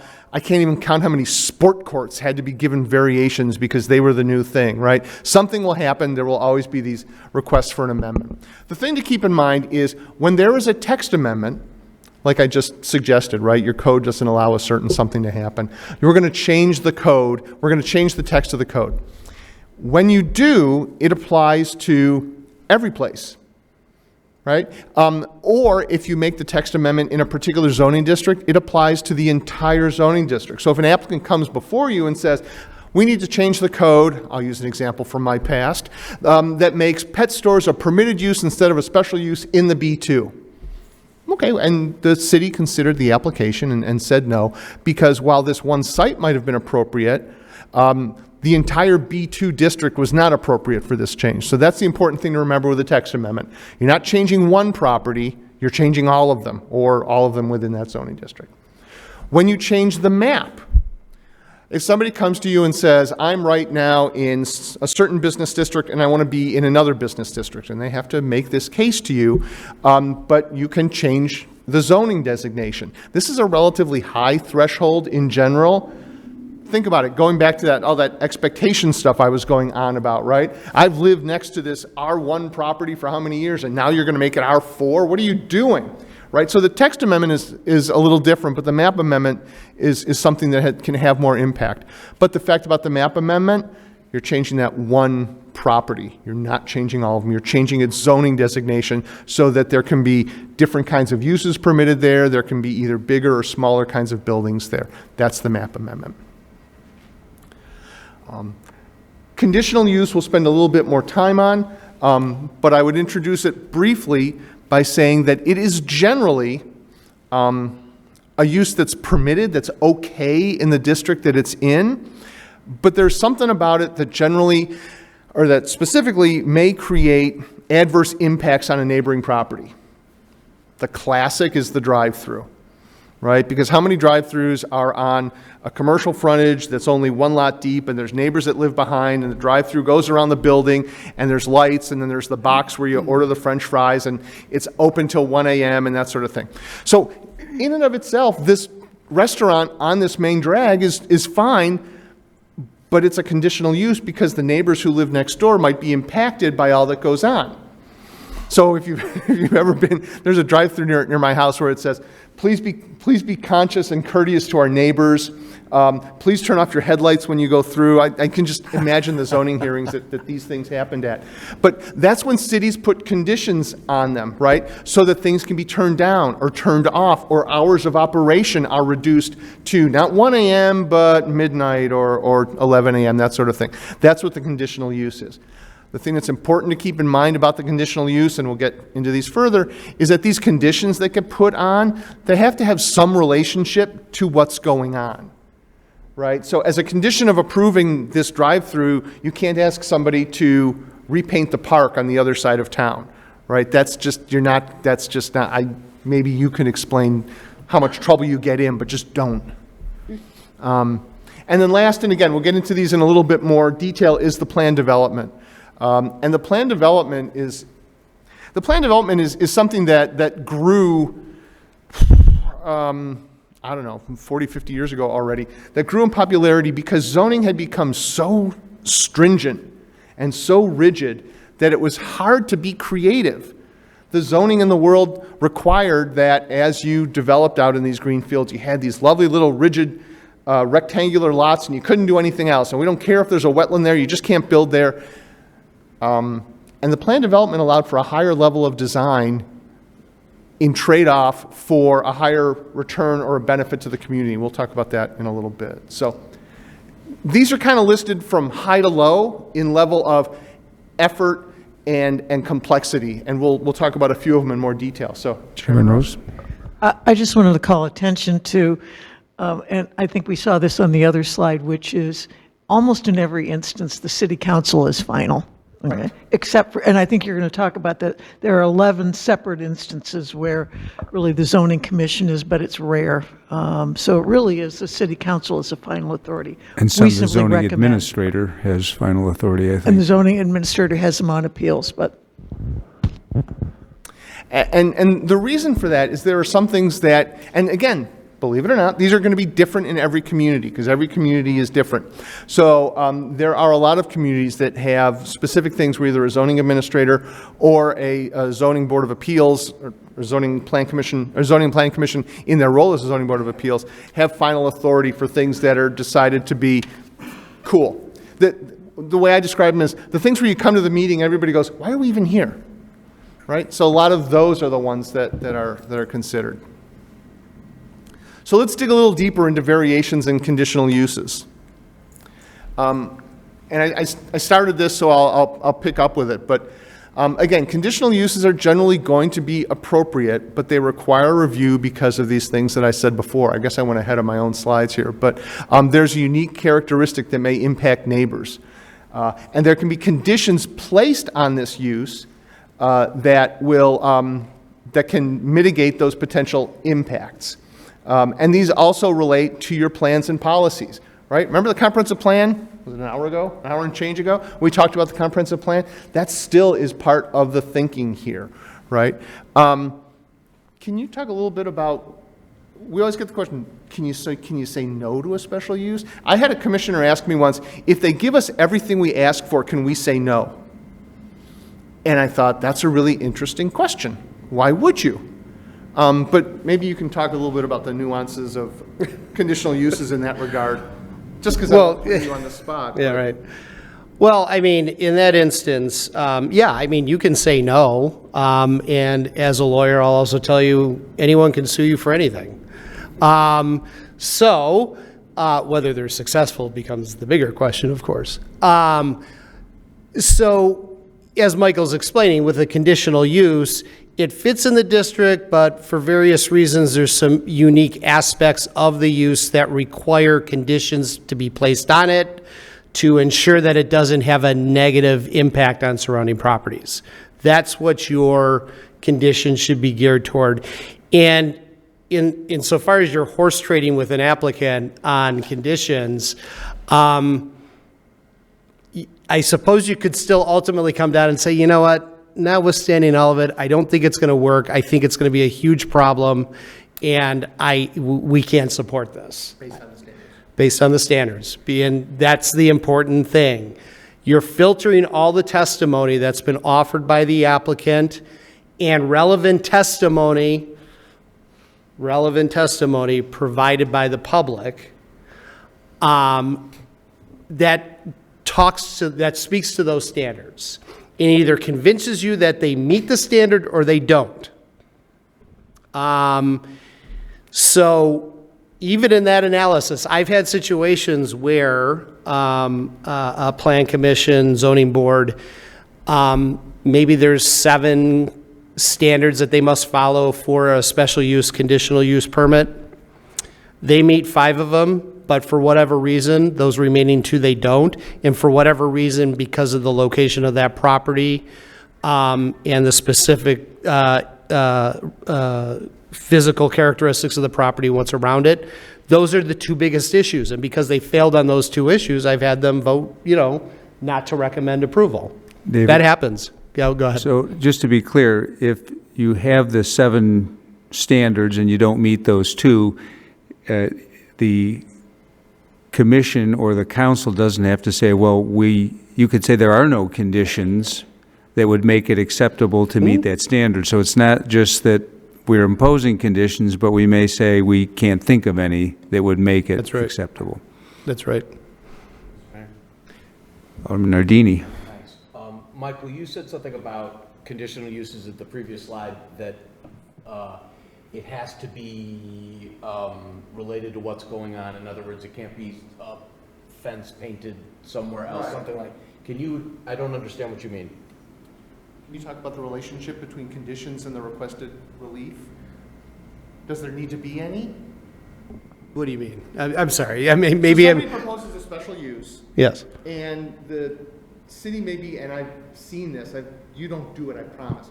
But as a condition, the Plan Commission suggests that something that's not germane to the development be proposed as a condition. Can you make that condition? You can make the condition, but you are opening up a situation where you could be taken to court. I had a commissioner once who was a developer. He did a development in Florida, and he said that as a condition of his approval of some subdivision he was doing on one part of town, they wanted him to run a sidewalk 1,000 feet in another part of town. Got it. Right? It's not germane to what's going on. And again, as David says, you can make it a condition, and if the person offers to do it, right, then that's okay, but that's, anybody can sue. Even in that situation, not a good idea. Anybody can sue you over anything. So the idea is to have them be relevant. But my other example, and then I'll get to you, is again, to talk about how glamorous this work that I do is. We had pet stores as a conditional use, which people were a little bent out of shape over. But the truth is that pet stores and veterinary clinics, they have potential adverse impacts on neighbors because there are odors and noises and hazards that are created by these kinds of uses. And we literally, when these would come through, we would attach conditions to veterinary clinics, no boarding, because the people who live nearby don't want to hear the dogs barking all night. And if you're going to have the dog, where are you going to walk the dog? Right? And so it's not always huge and complicated. Sometimes it's rather practical. Commissioner Byrne? Thanks. So what you're making me think of is something that's sort of related to zoning, but really isn't, which is TIF districts. Obviously, a TIF is a geographical area. And I know in the city of Chicago, for example, on Foster Avenue, there was a development, and as part of the TIF and the redevelopment agreement, the developer had to donate, I think, $2 million to improve Gompers Park and then pay for a new exit off of the Edens Expressway and other things. So maybe that wouldn't work in a zoning context, but I think in these redevelopment agreements under TIF, I don't know if we've ever done that in Elmhurst. TIF is not zoning. So that's the important thing to recognize there. And that's, I don't know all the specifics of that project, but let's say you have a large industrial developer who wants to build a huge project that your own traffic engineers are telling you is going to increase truck traffic on local streets tenfold and is going to back up that ramp onto the expressway. Now now you may be having an issue not only with your jurisdiction over your local roads, but IDOT. And then it may become a condition in that kind of circumstance. But if that same project's across town and you say, hey, we want you to improve the intersection over here, you're probably, almost guaranteed walking yourself right into a Fifth Amendment staking claim. And just for the council to be clear, TIF conditions are not zoning conditions. they're not. So if we're given money and we impose conditions to get that money is different than if they're asking for zoning relief and those statutory conditions. And the conditions can be creative. We had a hospital in town, and they did a large expansion, and the city was very concerned about the traffic at the intersection and would there be a need for a light. And it wasn't clear that there was going to be the need for the light, but that there potentially could be the warrants met later on. And the applicant put up the $200 and whatever it was, $1,000 to improve the intersection. The city held it in escrow. We said, we're going to do a traffic study in a year and a half. If the light's warranted, we're going to use this money to pay for it. If not, we'll give it back. And that's exactly what happened, right? So these things can be creative. They just have to be germane to what's going on. And you may not be able to, and you may have an idea that there could be additional issues that you're not capturing in your immediate conditions that you might want to put on the approval. You could, but because of the nature of the business and needing to see how it actually operates in real life, as opposed to conceptually, you could put a time condition on the special use permit. You could potentially say, we're going to want to revisit this in 1 year to make sure the business is operating as advertised. Because when the applicant's up here telling you what they're going to do, you have every right to believe every word they're saying.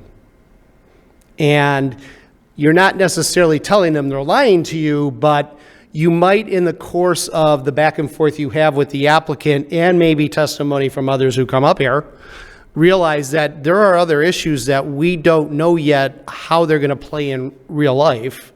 So we want to place a time limit on it. So I've seen that happen in those instances. It doesn't happen often, but it does enable you to allow a business to proceed in that context.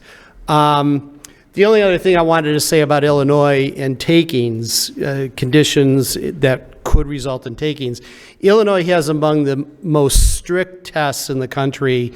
In fact, the United States Supreme Court noted the test.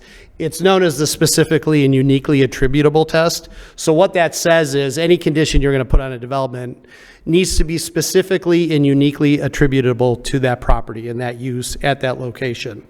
The Supreme Court, I think, noted it in a case called, I think it was, it might have been Nolan, but they said they weren't going to go that far in that decision, but it is one of the strictest cases in the country, or standards in the country. And again, our goal here is not to overwhelm you with the nuance of what goes on. It's to make you aware of it and to encourage you to focus on the standards that are in the zoning ordinance, because that's what prevents the issues and concerns that we've raised. And we'll get to them in just a little bit, and then we'll wrap. But it's to let you know, like I said, the context that all this happens in, and your staff is always here to help explain that. This is straight out of the code. Again, could have started the discussion with this, but emphasis added. This is, what the code specifically says about conditional uses, and this is a very good explanation. We've introduced variations and probably said more than we wanted to at the get-go, and so we can move through this a little bit quicker. But again, variations become an issue or variations are granted when carrying out the strict letter of the code will create this hardship or this practical difficulty that we talked about, again, as really defined in the full standards. And it's about the physical surroundings. It's not about your mother-in-law or your kids having to move cars around and that sort of thing. I do want to say a couple more words about the planned development. Yes, please. Can you go back to that slide? Absolutely. What does the last bullet mean? Use variations are not sound zoning. Variations get applied to bulk standards typically, or quantitative elements. So how many parking spaces are required and how tall a building can be or how far setback it is. There are some towns that have a practice of applying variations for use, right? So let's say that an ice cream parlor is not permitted in the downtown, and somebody comes to you and says, hey, I want this ice cream parlor here. I want to apply for a variation. Well, that's the wrong way to do it, first of all, right? It should be a text amendment so that it applies for all, not for one. And use variations as a matter of practice don't work because they're bad zoning, because there's no hardship, right? So this is just something that happens occasionally that we just want to touch on and remind people to just never, ever use variations to apply to use. That should be a text amendment. Thank you. Thanks for stopping that. Mm-hmm. All right, go ahead. Well, actually, let me just draw a little distinction to make sure that we understand. So a variation is to allow a property owner to do something that is not permitted, but we're going to allow it because of a hardship related to the property, whereas a conditional use relates to something that is contemplated, is a use that's contemplated in that zone, but because we have already determined before the applicant came in that type of business might not fit in. It might need some conditions attached to or attendant to our granting of the right to do it. So they're like, one's a much higher standard. All right, go ahead. Right. Thank you, Mayor. So again, to go back to this idea of planned developments, which I said is a newer element of zoning. Doesn't go back 100 years, but really became a common and popular tool based on how strict zoning was. And what it essentially does is it allows a municipality to bend the rules in terms of, well, and again, you get to pick which rules get bent, right? There's no right answers. There are some towns that only apply certain standards.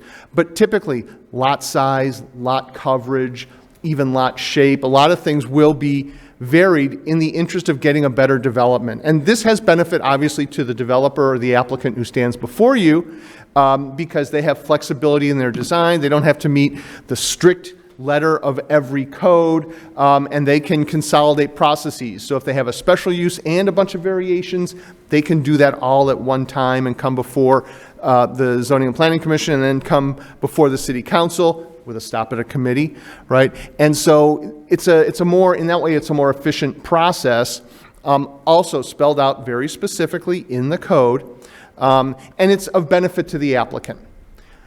But it also has to have benefits to the community, right? And essentially, what the applicant should be doing is giving you a better level of development, a higher form of development, right? Something that you wouldn't otherwise get. And again, there's no right answer to this, but these things can be spelled out in codes, and these things can be specified as part of the deliberation and the discussion. Sometimes it might have to do with a design element. Sometimes it might have to do with adding sustainable best practices, landscape, visual enhancements, aesthetics. When I was in Highland Park, we had affordable housing as a bonus, or historic preservation. So if you preserved a historic structure, you got a density bonus. So what most communities will do is will identify what are the values or interests or opportunities within the community that if an applicant wants to get some relief from the code, generally, not a specifically and attributable, right, condition, but generally the planned development is the way to do that. Not always as commonly applied in built-out communities. It's typically more applied where there is greenfield development. But like I said, I was in Highland Park and we used it a lot because we had a very strict code. And now and again, somebody would come through with a really good idea that the code just didn't do. Or wouldn't allow. And the way we used it was an opportunity to encourage and incentivize these kinds of things that I mentioned, like affordable housing or historic preservation. Alderman Deuter? Thank you, Mayor. Can you give a specific example just to have us kind of have something in our heads when we think about that community benefit side of things? Well, like I said, I'm trying to... Open space is probably, you're right, that's the best example. So the traditional example of planned development is you've got a 100-acre piece of property, right? And the zoning allows 1 unit per acre, and I'm picking simple math, right? But so you can have these 100 1-acre properties, but they're going to be square and rectangle. Oh, and by the way, it requires tearing down the woodland that's in the area and redirecting the stormwater management to be off-site, or filling a wetland or part of a wetland or training the wetland, right? What the PUD traditionally, kind of the prototypical example, is to say, you know what? You can still have the 100 units, but forget about the 1 acre thing. In fact, put these all on quarter-acre lots, right? And only develop a portion of the site and preserve the tree stand, preserve the wetland, have the stormwater be an amenity. In fact, put a trail through it and make it something that anybody in the community can use. So you've taken kind of a, for lack of a better term, cookie cutter development, and you've turned it into something where the city or the village, whatever, has traded the strict requirements of that 1 acre lot for open space and environmental amenities. Alderman Deuter? Thanks. Just a follow-up, taking your example, is that something the applicant offers or proposes? Is that something in our process the commission would suggest, or where does that come into the process? Wow, what a great question. A lot of times an applicant will see an opportunity and want to do that. Okay. A lot of times an applicant will come to a meeting with the staff with the cookie cutter idea, with all due respect, and the staff might go, well, you know, in our comprehensive plan, right, we talk about the importance of sustainability and environmental design and preserving open space and tree stands and that sort of things. Why don't you think about doing this, right? So it happens one of those two ways typically. Thank you. Commissioner Schneider? Something that we hear in the commission that is cited frequently as a benefit to the municipality is the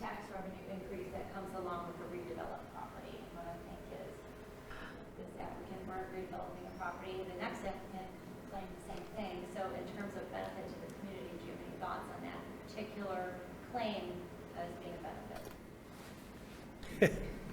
I'll start as long as, I think, first of all, that happens on a case-by-case basis. It depends with maybe if something's being proposed to you as a unique opportunity.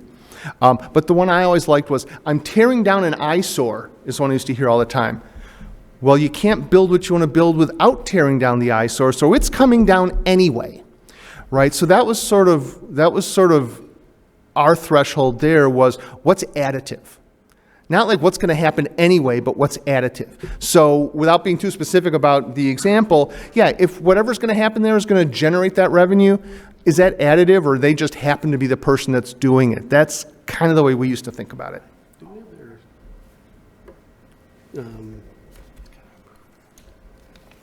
What are you looking for? Yeah, the standards, yeah, for conditional use. Yeah. Let me just see something real quick. Let's just talk about your, what? Okay, I was going to go there, but. Oh, we'll go there. Well, let's. I just want to make sure. Let's go. Let's Be get mindful let's of get time. there. I know. I'm trying. So we'll move through these kind of quickly. But in terms of the decision-making process, and this has kind of been the theme of the. I'm sorry. We'll get there. This is kind of the theme of the evening, right? Is to be cognizant of these standards that we've been talking about, and the comprehensive plan, and what's unique about the site that you're dealing with. And the hardest thing, and we say this all the time because it's obvious, but it's the hardest thing, is that the number of people that are in the room, either in favor of or opposed to something, is not a standard for making a decision. Who shows up at your public hearings? The naysayers. The people who are for the project are usually not going to take their night to come to your public hearing, unfortunately. And we've talked about this one as well. And again, you'll have all of these, you'll have this as a handout so that you can go back and review. But in terms of the public hearing and taking testimony and such, and we've talked about most of these things, but I really would just focus on that last one, which we mentioned before, which is distinguishing the emotion from the data. That's part of the testimony. So the findings of fact, and we'll close with this, and this is where Commissioner Snyder's question takes us and where David was going, is that in your ordinance, which you're all going to read on that lovely rainy Sunday afternoon because you spent Saturday reading the plan, there are a stack of standards, right, to be applied here. And we've got them all in here. We are not going to look through them one by one, but we'll share them just so you see the depth of them. But we'll talk about them generally. These findings of fact, they go back to an Illinois Supreme Court case in the late 1950s, LaSalle versus Cook County, which basically set the standards, quite literally, for zoning in Illinois, and it holds true today. And these become the findings of fact. And effectively, all the decisions that you and every other town make in terms of good zoning follows those notions. And we'll go through those really, really quickly. But that's the key to how you do that review. These are the conditional use standards that are in your code. But wait, there's more, right? Oh no, we ran out. So when we talked about conditional uses, we talked about how you make those decisions, and David mentioned if there's 7 and you meet 5. So this is them. And when we do these presentations, we generally end with this because this is it. This is the end of it. This is where it all starts and stops, is these conditions, right? Whether you're a zoning and planning commissioner, whether or not you're an alderman, these are the standards by which you make the decision on zoning. And as you read them, and again, we're not going to go through every one, but if you have questions about them, we can certainly talk about them. If you read them, what I always think is interesting, these are not yes or no questions, right? If they were yes or no questions, it'd be a permitted use and, they'd get their building permit. I encourage people to think about these as the context in which you should be evaluating the case before you. This is the way you should be thinking about them. And if they meet these standards, then you vote yes. And if they don't meet these standards or don't meet enough of these standards, or there is something that there is a preponderance of evidence that certain of them can't be met and will be bad for the community, then you vote no. But these are not yes or no questions. And on any given case, David and I could sit around and have a scotch, and he could make the case for, and I could make the case against, and we'd both be pretty good at it, right? That's the weird part about what we do here. That's the challenge before all of you. That's the difficult part about this. But these are really how those decisions get made. Alderman Brennan. Thank you, Mayor. So I think there lies the challenge, in my opinion. On the earlier slide, you had the word consistency, right? And what, it's really difficult to the point that you just made that, an argument could be made for or against, and the project could be deemed good or bad. So how do we, if it's so open-ended, how are you consistent then? When there are new members being added to the commission, how do you be consistent over a decade? When there are new aldermen at the dais, how do you maintain that consistency? I would suggest to you that more to the point, every case is different too, right? So just to make it more complicated, it's not an apples to apples comparison between the last time you did this. So that makes the consistency more difficult. I would suggest to you that these could even change over time, right? I mean, some of them about whether or not there's adequate utilities and road access, that's a little, probably a bit more quantitative than the others. But your comprehensive plan will change. Right? And so the standards that relate to the comprehensive plan, well, those can change over time because your comprehensive plan changes. It's an excellent question that honestly nobody's ever asked before, but I would suggest to you, and David can correct me, that there is a point in time aspect to it that can change. Now, you can't be wildly swinging back and forth from one case to the other, but I had a plan commissioner once who voted no on everything. Bless his heart. And I didn't agree with him, but there was a standard in the special use about safety. And he was always concerned about safety. And he said, based on this design and blah, blah, blah, blah, blah, and I don't think it's safe for these reasons, and that's why I'm voting no. Okay, well, at least he was consistent, I guess, right?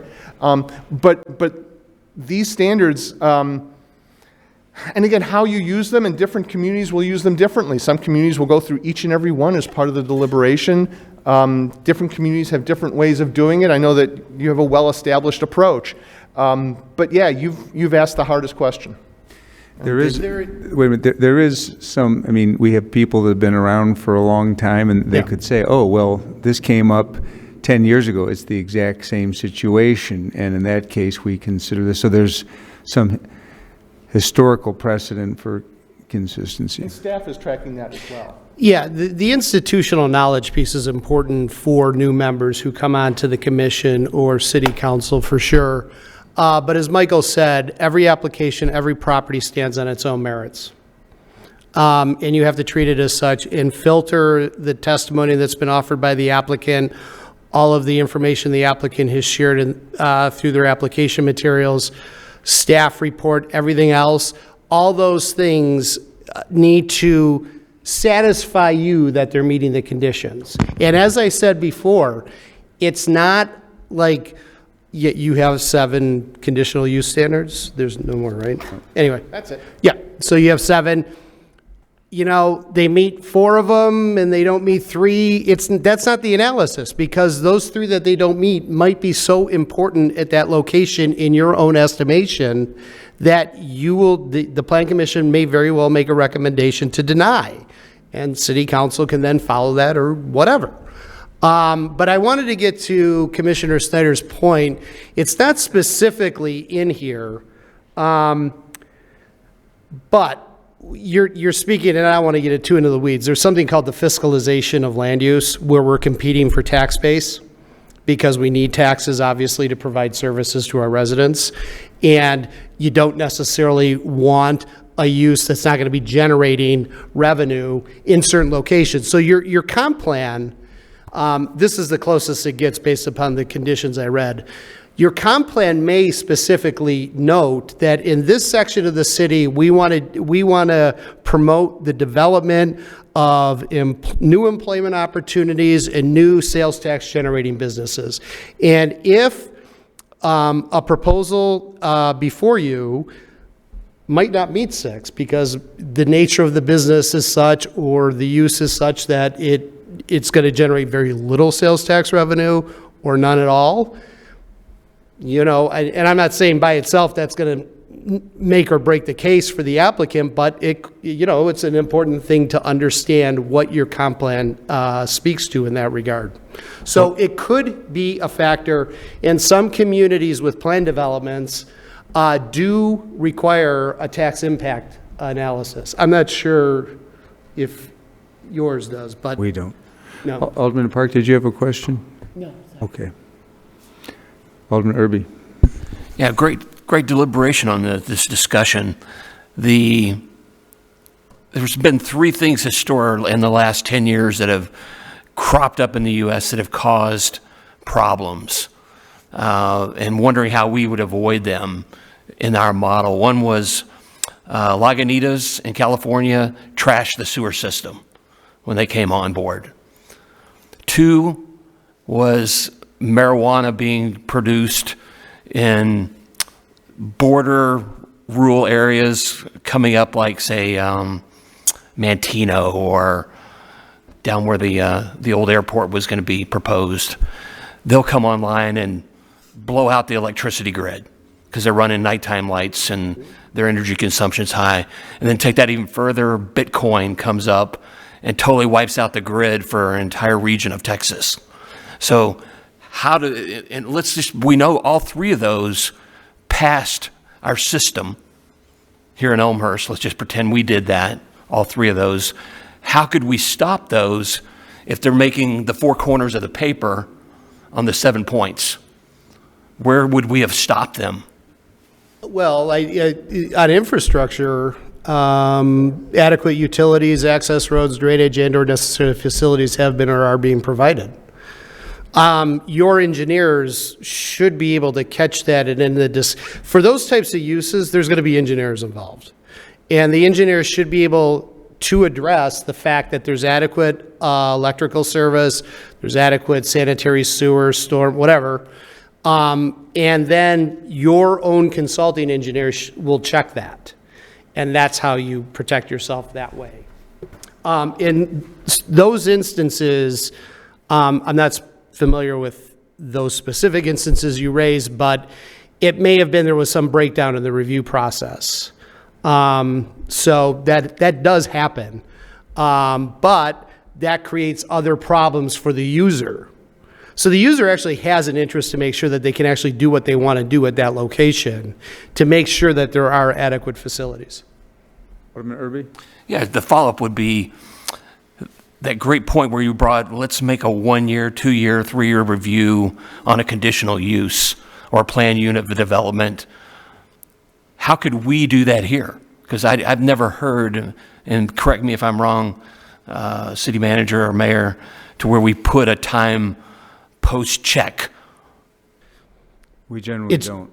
I mean, you don't, but if there's that unique situation that presents itself where you're like, well, I think everything you're saying is going to work out just fine, but we have a specific concern here, and we want to be able to revisit it in X period of time. It could be 6 months. Then they would come back, and the city council could actually retain jurisdiction over the matter. So it doesn't have to go back through Plan Commission, or you could send it to Plan Commission, whatever you want to do, to just make sure that those conditions are operating the way you expected them to, and the negative effects on surrounding properties are minimized as much as possible. Chairman Rose? Yeah, just so you are aware, one of the things that we really rely on is expert testimony, and anybody can say they're an expert, but we really look at what their, really what their bona fides are to do that. And we've had some people come in and say, "Oh, I'm a traffic expert," and they're not. So we really rely on that. And that's where we come to this notion of findings of fact, not just my opinion about whether more traffic is going to be generated or the grid is going to handle it, but expert testimony is really what we try to find. And I also want to say that to answer this notion of consistency, that we aim for consistency, not perfection. We certainly don't we don't hit that, but If you aim for perfection, you might get consistency. I'm just saying. All right. Could be. All right. Alderman Bastido. So talking about finding a fact and relying on, experts, but like you were talking about how you two could look at the same facts and come up with different answers. And I think that's particularly true on something like number 2. I mean, who's the expert testifying about the injurious use and enjoyment of other property in the immediate vicinity? I mean, are there some things that the council and the commission could all look at the same facts and come up with different answers? It's conceivable, but what I would suggest that the reason that these are relevant to conditional uses is this is what says to you, you know what, so you're listening to this testimony, you know what, that's a good point.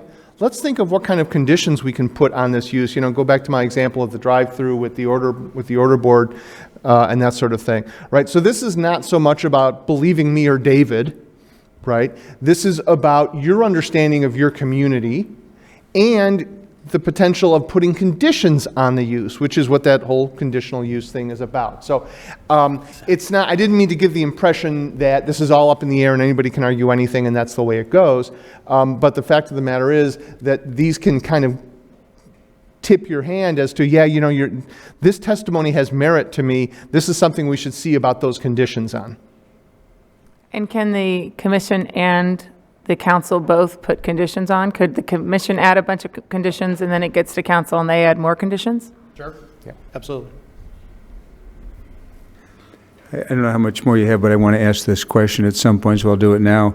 And Chairman Rose, not on any specific case, and I have talked about the record, and because of the fact that our council is so large that a deliberation and decision from the commission will first go to committee, and because it's so, there might be there are 3 people in the committee, it's actually seems less formal than the commission. So people will come in who've already testified, and maybe they don't like the result, maybe they want to reinforce the result. So I think, and I've chaired the committee, and all of a sudden I feel like we're having a new public hearing. And I've thought that it's not really appropriate for us to take more evidence because the record is set, if there were ever an appeal, that we can debate it, but we should be telling the residents who come in to present new evidence before the committee that you can tell us what you think, but we have to make a decision based upon the record that was delivered to us. Is that true? Yeah, absolutely. Right. That the record is made by the Plan Commission, filtering all the testimony and evidence provided through those conditions to give you the recommendation you're operating with.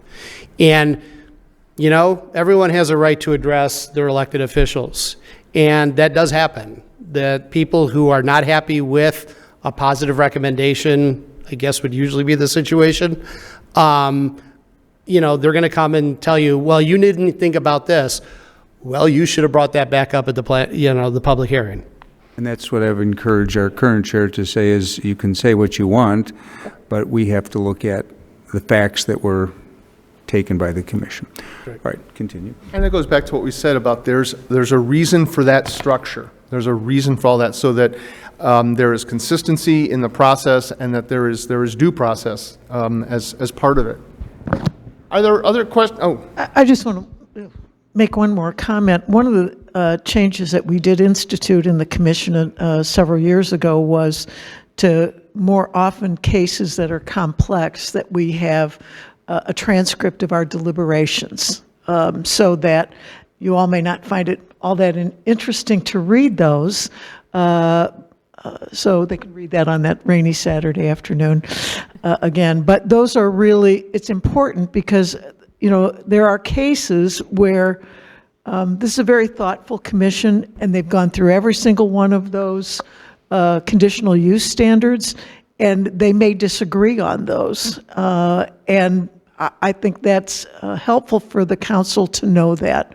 And we reach a recommendation, but you can see the discussion of that in that transcript. yeah. Alderman Deuter. Thank you, Mayor. just to talk about the 7 conditions, you've made reference to meeting 5 of them. There's not a cut and dry spot. You don't have to meet all 7, or you do have to meet all 7. How do you decide? How do you decide based on kind of your findings of each of those standards what the final conclusion is? In a lot of cases, not all 7 standards are even going to be relevant. And it may be that only 3 are relevant or whatever. Or one is so important at that location that that's enough to carry them over the line and it doesn't matter about the other 6. It's really just a case-by-case analysis. In all the time that we have given this type of presentation, and we've done a lot of them, that comes up a lot. Like, well, okay, so if I've got 7 conditions, they meet 4, they don't meet 3, then they get it, right? No, it's not like that. It's so specific to the property, the conditions of the property, what's going on around the property, what the testimony was offered, whether there was compelling adverse testimony to the applicant that perhaps shined a light on one of these standards that would be very important at that location to show that they would have a detrimental impact no matter what condition you put on them. I mean, that's just the analysis you go through.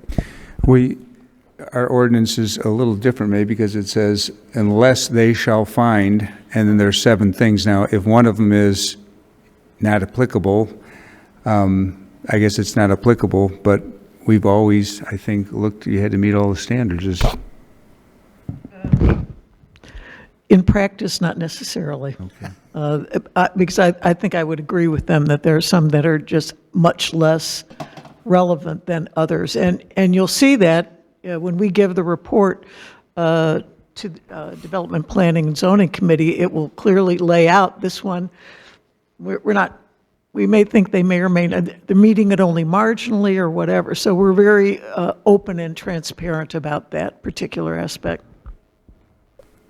Commissioner Byrne. So just to follow up on that, from a legal point of view, so the first introductory clause says, unless they shall find, but then each conditional use ends with a semicolon, and it does not have the word and. Is that significant? Is the word "and" come up later? I don't know where the last one. Oh, yeah, right. There's an "and." I mean, I think just to have a little bit of clarity, you have to go through each. You have to make a finding on each one of those. Now, you may say this is our finding, and you may say, not so much here, but you have to make a finding on each one, even if it's not relevant. That's right. A negative finding doesn't go against any, unless they shall find. I mean, well, we didn't find that this was relevant, or no, they can't meet the standard, but here's a condition that will help them almost get there. Something like that. Alderman Hill. Thank you, Mayor. So I think this goes back to what I was mentioning earlier when I was asking about the municipal structure and the recommendations as they pass through the commission, to the committee, to the council. And, when we talk about this, we find that the commission's doing their best to sort of assemble this empirical data, right? These findings that either validate the conditional use standards or not. And maybe this is not the right question to ask here, but it always confuses me why it needs to be revalidated again. So, I mean, if we have an objective or somewhat an attempt at objectivity at, assembling this empirical, okay, I think I'm rephrasing when you got what I'm trying to say already, but. I think I do. So yes, your Planning and Zoning Commission is doing the hard work of eliciting information to prove out these standards, one way or the other.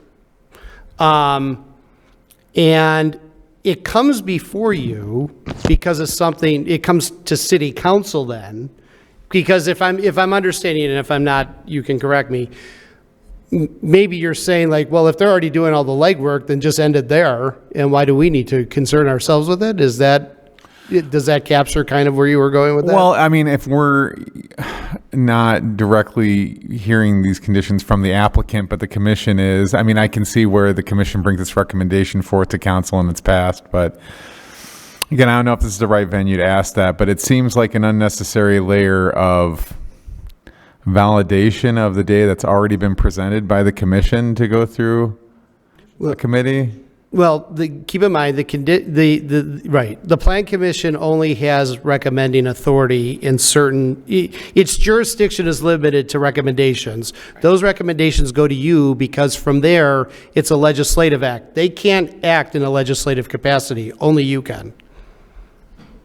Okay, thanks. And your process that in between Plan Commission and getting on your city council agenda is just what works for you.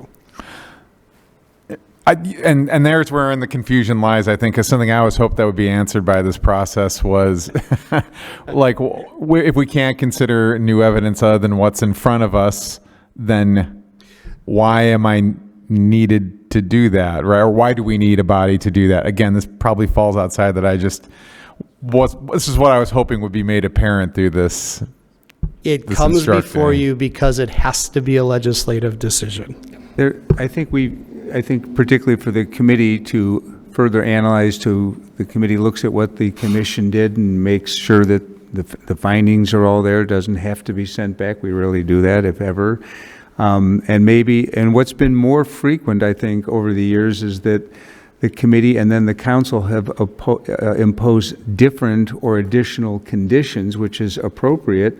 And sometimes I think the commission has sent it to the council with the understanding that they've gone as far as they can and they understand that there will be additional conditions or modified conditions that will be placed on it by the council. So the council's role is not necessarily to rubber stamp it. And once in a while, or twice in a long while, the council might say, we think the commission got it wrong because we've looked at it and we disagree. From a political viewpoint, they're not getting lobbied and threatened with, that's your finding? I'll see you at the polls next time, because they don't go to the polls. So it takes the politics out of it so that we as elected officials can look in and say, they've gathered the facts, which has nothing to do with politics. They've analyzed it, and, you don't have to do it. I tend, when I was on DPZ, to say, unless I see there's something really wrong, I try to go with what the commission has done in its deliberation. And I would just add Substitute the word policy for politics. Right. It's always been my perception that DPZ really begins to move towards. You got to use the mic. There may be policy issues inherent in that is not our purview. And I know there's some questions here, but I would just add to what the mayor said. These are not meant to be head spinner discussions. These are meant to focus deliberations, right? So if I stand before you and I want a special use for something, and I stand before you and I go, look, I've been a parks commissioner in this town since 1974, and I've donated to every cause in this community. My children went to school with all of your right? You've never heard anything like that, I'm sure. But if you had somebody who is coming before you and making their case in a way that has nothing to do with these conditions or these standards are not your dreaded challenge. These standards are your support mechanism to go, I absolutely respect that, Mike. I know you've been on the commission that long. I know you've done all these things, but these are the standards by which we make our decision, right? So these are not meant to be head spinners that you all have to be afraid of. These are here to help you out, to focus the deliberation. And I think there were some... Was there a question on the commission side? Commissioner Schneider? No.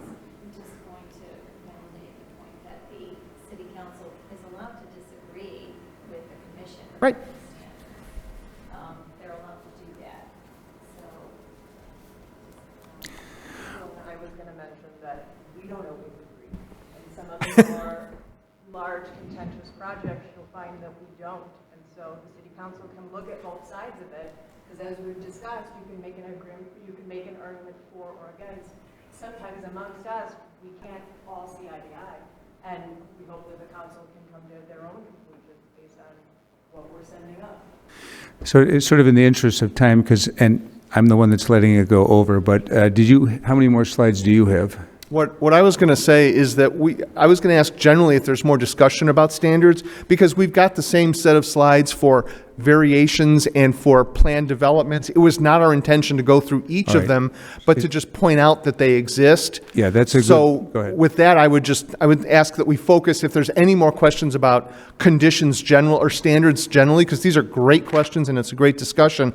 But in terms of slides, there's a wrap-up slide that I would get to, and then we can be done. But we do want to give people a chance to ask if they have All right. questions about Any standards. additional questions? Alderman Brennan? I just have maybe an odd question.